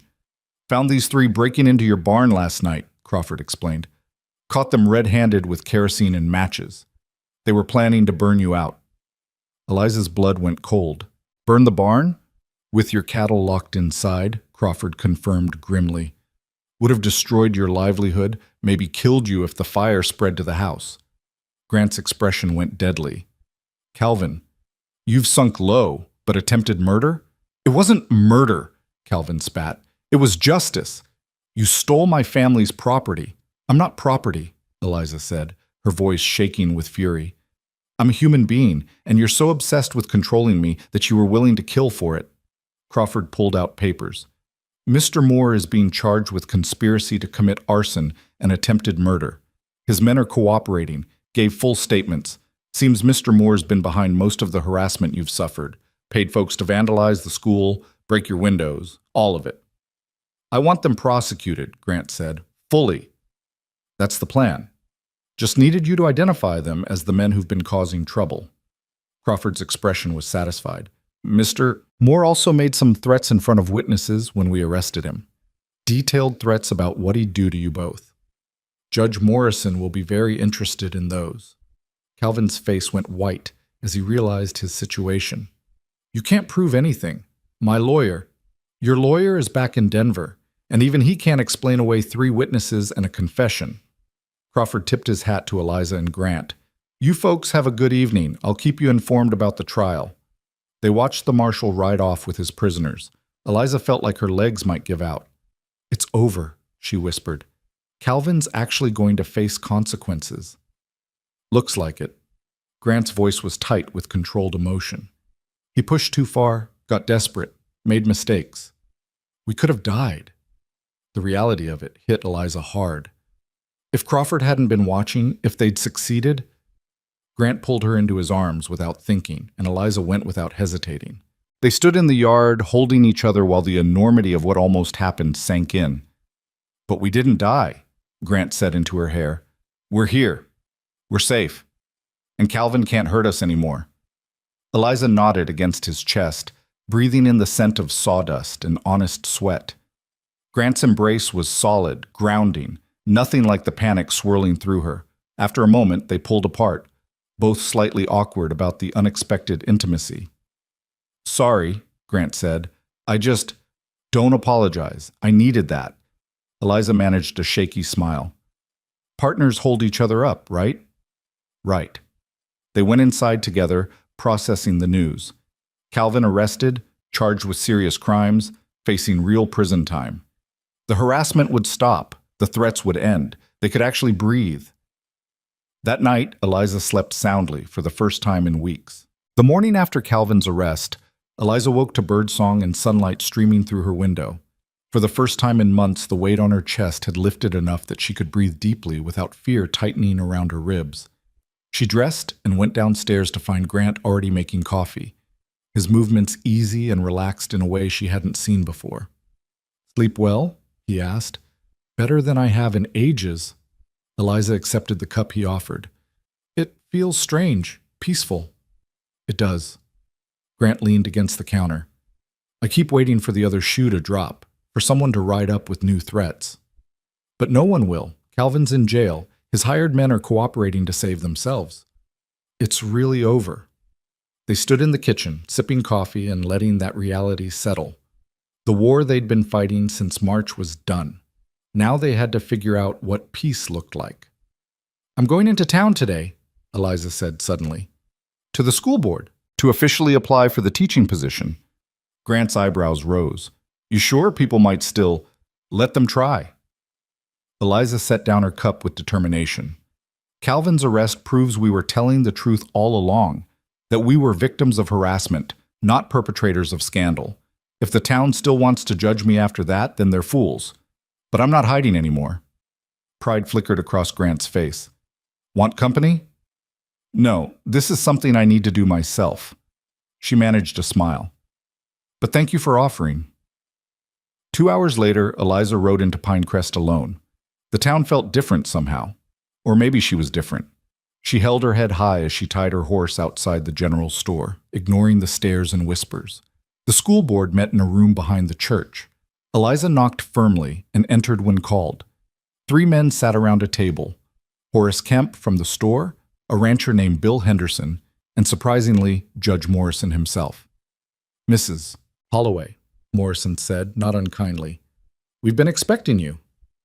"Have you?"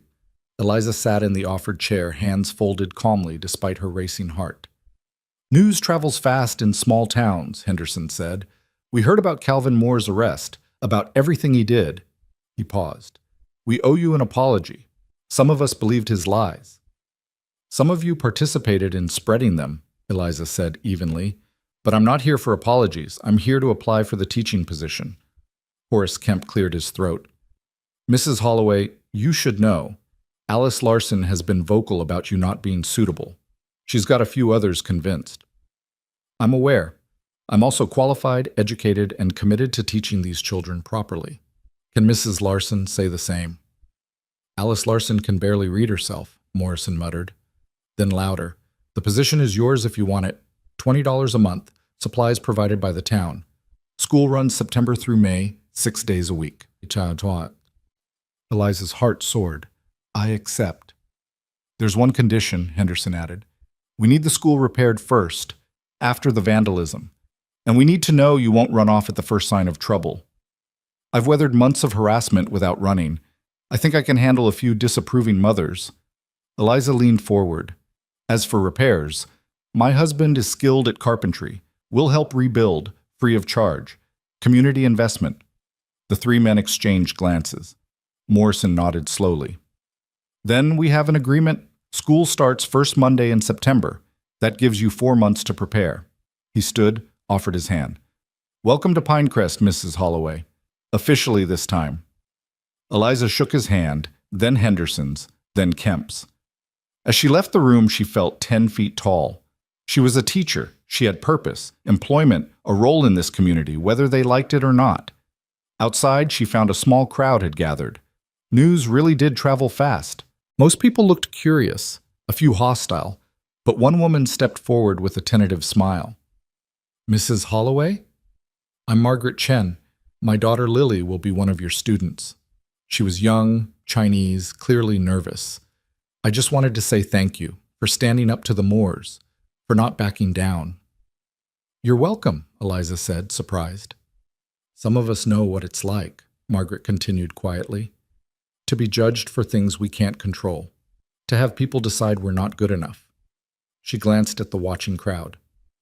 "I'm glad you got the position. Lily needs a teacher who understands that everyone deserves respect." The words lodged in Eliza's throat. She managed a nod, not trusting her voice. As she rode home, she thought about Margaret's face, about being seen, really seen, by someone who understood. It was a gift she hadn't expected. Grant was mending fence when she arrived. He looked up at the sound of hooves, and she couldn't contain her grin. "I got it?" "The teaching position. I start in September." His face split in a genuine smile, rare and wonderful. "Eliza, that's incredible. Congratulations." "They want help repairing the school. I volunteered us." "Of course you did." But Grant was laughing. "We'll make time. Between ranch work and rebuilding, we'll barely sleep, but we'll manage." "We always do." They stood grinning at each other like fools, and Eliza felt something shift inside her chest. This man had given her a chance when everyone else had written her off. He'd stood beside her through harassment and legal battles and attempted murder. He'd asked nothing in return except honest partnership. And somewhere along the way, he'd become more than a partner, more than a friend. The realization should have terrified her. Instead, it felt right, natural. But Eliza wasn't ready to examine those feelings too closely. Not yet. There was too much else to focus on. The next months passed in a blur of activity. They rebuilt the schoolhouse together, Grant doing the heavy carpentry while Eliza cleaned and organized. Other townspeople helped, slowly warming to them as Calvin's trial approached and more details of his crimes became public. The trial itself was brief. Calvin's hired men testified against him in exchange for lighter sentences. Evidence of the planned arson was overwhelming. Calvin was sentenced to 5 years in prison, and the Moore family's influence in the territory evaporated like morning mist. Eliza attended the sentencing, needing to see it with her own eyes. Calvin looked diminished in his prison clothes, his arrogance finally broken. When his eyes found hers across the courtroom, she felt nothing. No satisfaction, no anger, just nothing. He couldn't hurt her anymore. That was enough. Summer bloomed across the valley. The ranch flourished under their combined efforts. Grant's cattle multiplied, and Eliza's garden produced enough vegetables to sell in town. They worked from dawn to dusk, fell into bed exhausted, and woke to do it again. But there was joy in the work now. Purpose. The ranch house slowly transformed into a real home, with curtains and comfortable furniture and the smell of fresh bread filling the kitchen. Eliza found herself singing while she worked, laughing at Grant's dry jokes, looking forward to their evening conversations when the day's work was done. And Grant, he seemed lighter too. The permanent furrow between his brows eased. He smiled more, talked more, slowly let her see the man he'd been before grief had hardened him.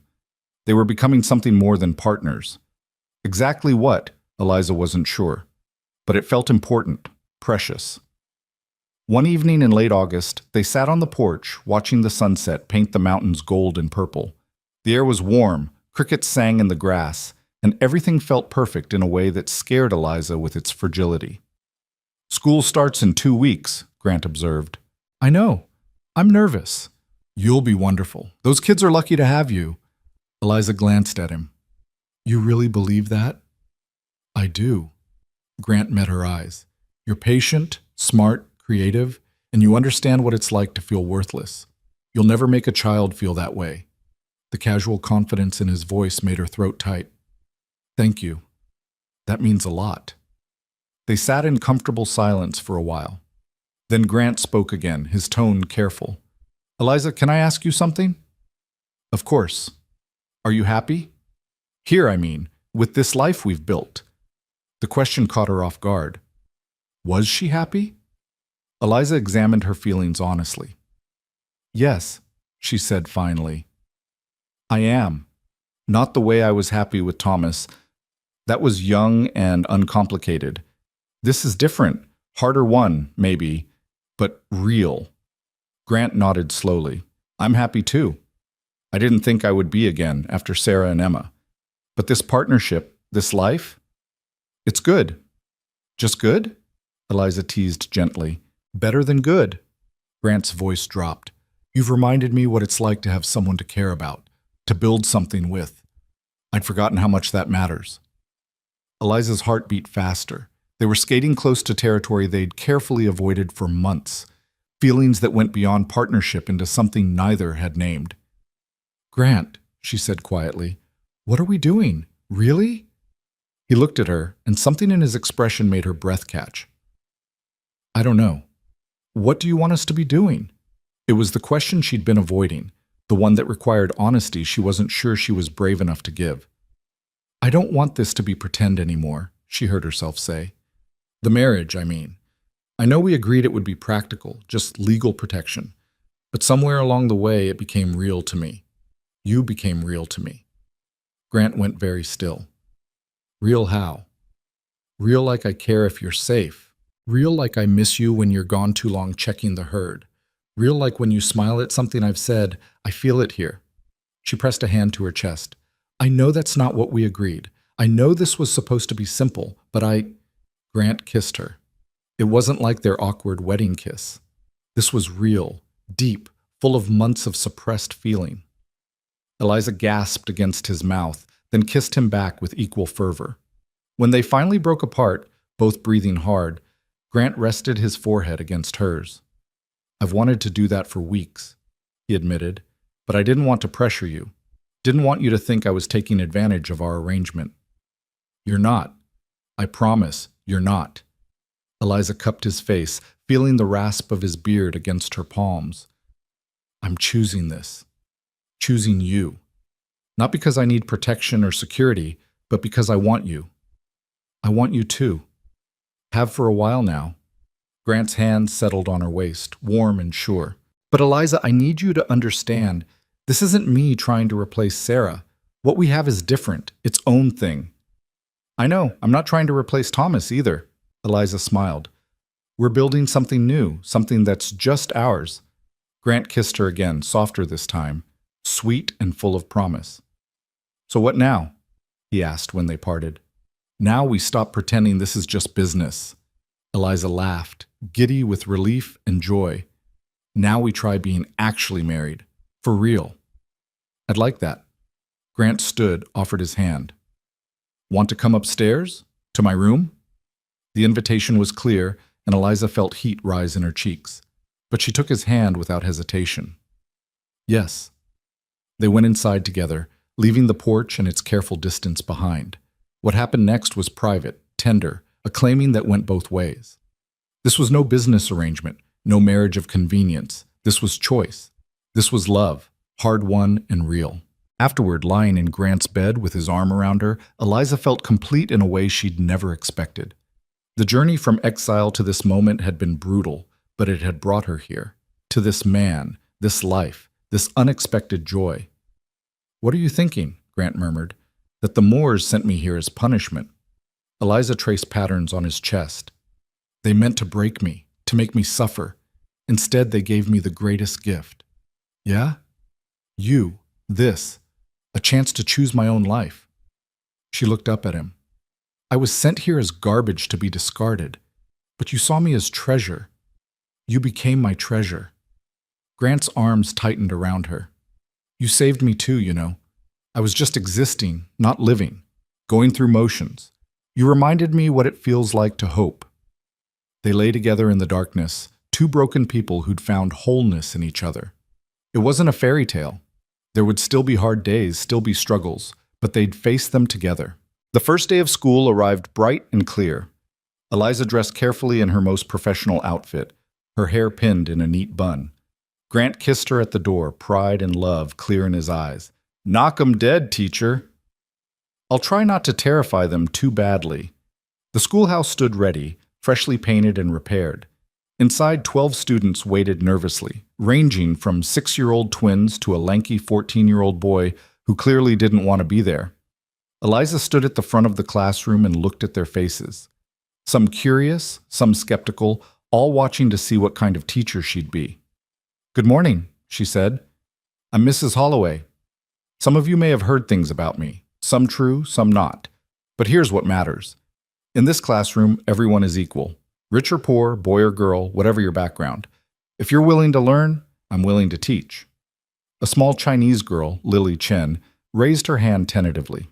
"Even if our parents don't like you?" "Even then. What your parents think is between them and their conscience. What happens in this classroom is between us." Eliza smiled. "Now, let's see where everyone is with reading." The day passed in a blur. Some students were barely literate, others quite advanced. Eliza made notes, planned lessons, and felt purpose singing through her veins. This was what she was meant to do. Not be decorative on some man's arm, but shape young minds. Make a difference. When school ended, parents came to collect their children. Some were friendly, some coldly polite. Alice Larson arrived with pinched lips and didn't speak at all. But Margaret Chen smiled and thanked Eliza for making Lily feel welcome. And Bill Henderson's wife admitted grudgingly that her son had actually enjoyed himself. Small victories. They added up. Grant was waiting when she got home, dinner already cooking. "How was it?" he asked eagerly. "Wonderful. Exhausting. Perfect." Eliza collapsed into a chair. "I have so much planning to do, so many different skill levels to address. But Grant, I love it. I absolutely love it." His smile was brilliant. "I'm so glad." They ate dinner discussing her students and their needs, Grant offering suggestions with surprising insight. After, they worked together cleaning up, moving around each other with the ease of long practice. Later, in bed, Grant pulled her close. "I'm proud of you. You know that, right?" "I know. And I'm proud of us. Of what we've built here." Eliza nestled against his chest. "We survived winter, survived Calvin, survived everything they threw at us.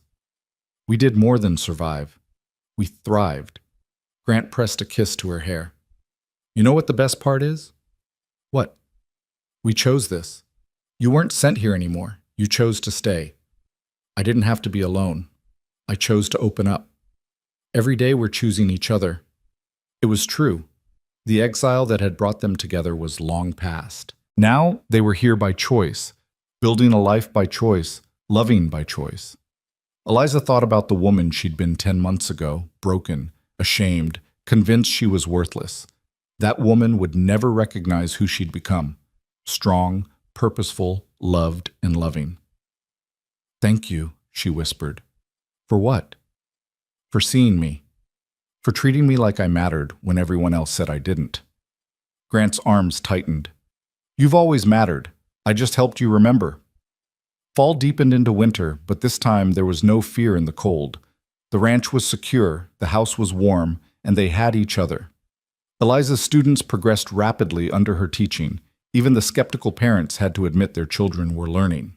Slowly, grudgingly, the town began to accept her. Not everyone, Alice Larson remained hostile, but enough that it felt like community. And through it all, Eliza and Grant grew closer.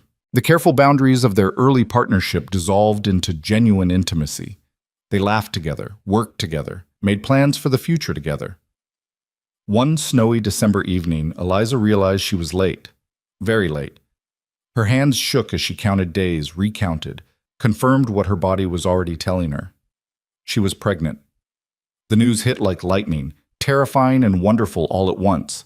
After the Moore's accusations, after being called barren and worthless, she was carrying Grant's child. She told him that night, watching his face carefully for his reaction. Grant went pale, then flushed, then broke into a grin so wide it must have hurt. "Are you sure?" "As sure as I can be without a doctor." Eliza's hand went to her still flat stomach. "Grant, I know this changes things. I know we didn't plan." He kissed her quiet. "This is amazing. Wonderful. A gift. You're not worried after Emma—" "I'm terrified," Grant admitted, "but I'm also happy. We'll face whatever comes together, like we always do." Eliza felt tears spill over, happy tears, for once. I never thought I'd get this chance. After Thomas, after everything they took.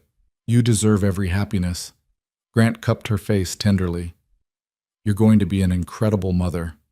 And you'll be an incredible father. Again.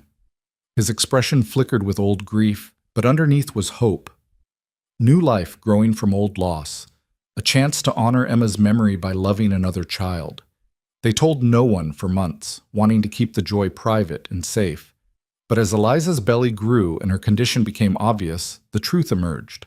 The town's reaction was mixed, some genuinely happy for them, some smugly certain this proved their suspicions about the hasty marriage, some outright cruel. But Eliza had learned not to care about others' opinions. She was happy. Grant was happy. That was enough. She taught through her 6th month, then handed the school over to a substitute Grant hired. The town grumbled about the expense, but her students cried when she left, promising to work hard until she returned. Spring came again, painting the valley in wildflowers and new grass. Eliza's belly was round and full, the baby active. Grant hovered, protective and excited and terrified in equal measure. What if something goes wrong? He asked one night, his hand on her stomach feeling their child kick. Then we'll handle it, together. Eliza covered his hand with hers. But Grant, nothing is going wrong. I'm healthy, the baby's strong. We're going to be fine. You can't know that. No, but I can choose to believe it, she smiled. We've survived everything else. We'll survive this too. The baby came on a warm May morning after a labor that was long but uncomplicated. Grant paced the bedroom while the doctor and midwife worked until Eliza demanded he come hold her hand. If I'm doing this, you're staying right here, she gasped between contractions. So he stayed, whispering encouragement, wiping her face, being strong when she needed him to be. And when their daughter finally arrived, crying lustily, Grant wept openly. She's perfect, he said, cradling the tiny bundle. Eliza, she's perfect. Eliza, exhausted but elated, watched him hold their child. The love on his face was pure and overwhelming. What should we name her? She asked. Grant looked at her, then at the baby. Hope, because that's what she is. What you both are. My hope for the future. Hope Holloway. Eliza tested the name. I love it. Grant brought the baby to her, and Eliza held her daughter for the first time. This tiny person, this miracle, this proof that life could be rebuilt from ruins. She thought about the journey that had brought her here. Exile, winter, partnership, love. Every hard step had led to this moment. The Moors had meant to break her. Instead, they'd given her everything. Summer returned to the valley, bringing warmth and growth. Eliza recovered slowly, learning to be a mother with Grant's patient help. He was wonderful with hope, gentle, attentive, clearly treasuring every moment. I never thought I'd get this again, he admitted one night, watching the baby sleep. After losing Emma, I thought that door was closed forever. Life has a way of surprising us. Eliza leaned against him. Sometimes the worst things lead to the best things. You're the best thing that ever happened to me. You know that, right? Even though I arrived angry and half-frozen, fighting you every step. Especially because of that. Grant kissed her temple. You fought for yourself when no one else would. That's what made me fall in love with you. The word love still made Eliza's heart skip. They'd been saying it for months now, but it never lost its power. I love you too, she said. More than I thought possible. In September, Eliza returned to teaching, bringing hope with her. The baby slept in a cradle at the back of the classroom while Eliza taught, and the students took turns rocking her when she fussed. It wasn't conventional, but it worked. And slowly, even the most disapproving parents had to admit that Mrs. Holloway was the best teacher Pinecrest had ever had. One afternoon in late autumn, a year and a half after she'd first arrived at Grant's cabin, Eliza stood on the porch watching the sunset. Hope was asleep inside, Grant was finishing evening chores, and everything felt impossibly perfect. She thought about the woman who'd been dumped in the snow like garbage, who'd believed she was worthless, broken, fit only to be hidden away. That woman was gone. In her place stood someone strong, someone valued, someone who'd built a life from nothing and refused to be ashamed of it. Grant emerged from the barn and crossed the yard to join her. He slipped his arms around her waist, pulling her back against his chest. "What are you thinking about?" he asked. "About how the Moors sent me here as punishment." Eliza leaned into him. "They thought I'd suffer, that I'd be miserable and desperate, that I'd come crawling back. But you didn't. No, I found something better. I found you, found myself, found purpose and love, and a future I never imagined." She turned in his arms to face him. "They sent me to you as a curse, but I became your greatest treasure." "And you became mine," Grant said softly. "My safe harbor when grief was drowning me. My partner when I thought I'd always be alone. My love when I'd given up on loving again." They kissed as the sun set behind the mountains, painting the sky in colors that promised another beautiful day to come. Inside, hope stirred and made small baby noises. They went in together, this family forged from exile and choice, from survival and stubbornness, from two broken people who dared to build something whole. The past had been brutal, the present was beautiful, and the future stretched ahead, full of possibility. Eliza had been sent away to disappear. Instead, she'd found where she belonged, and she was never leaving again.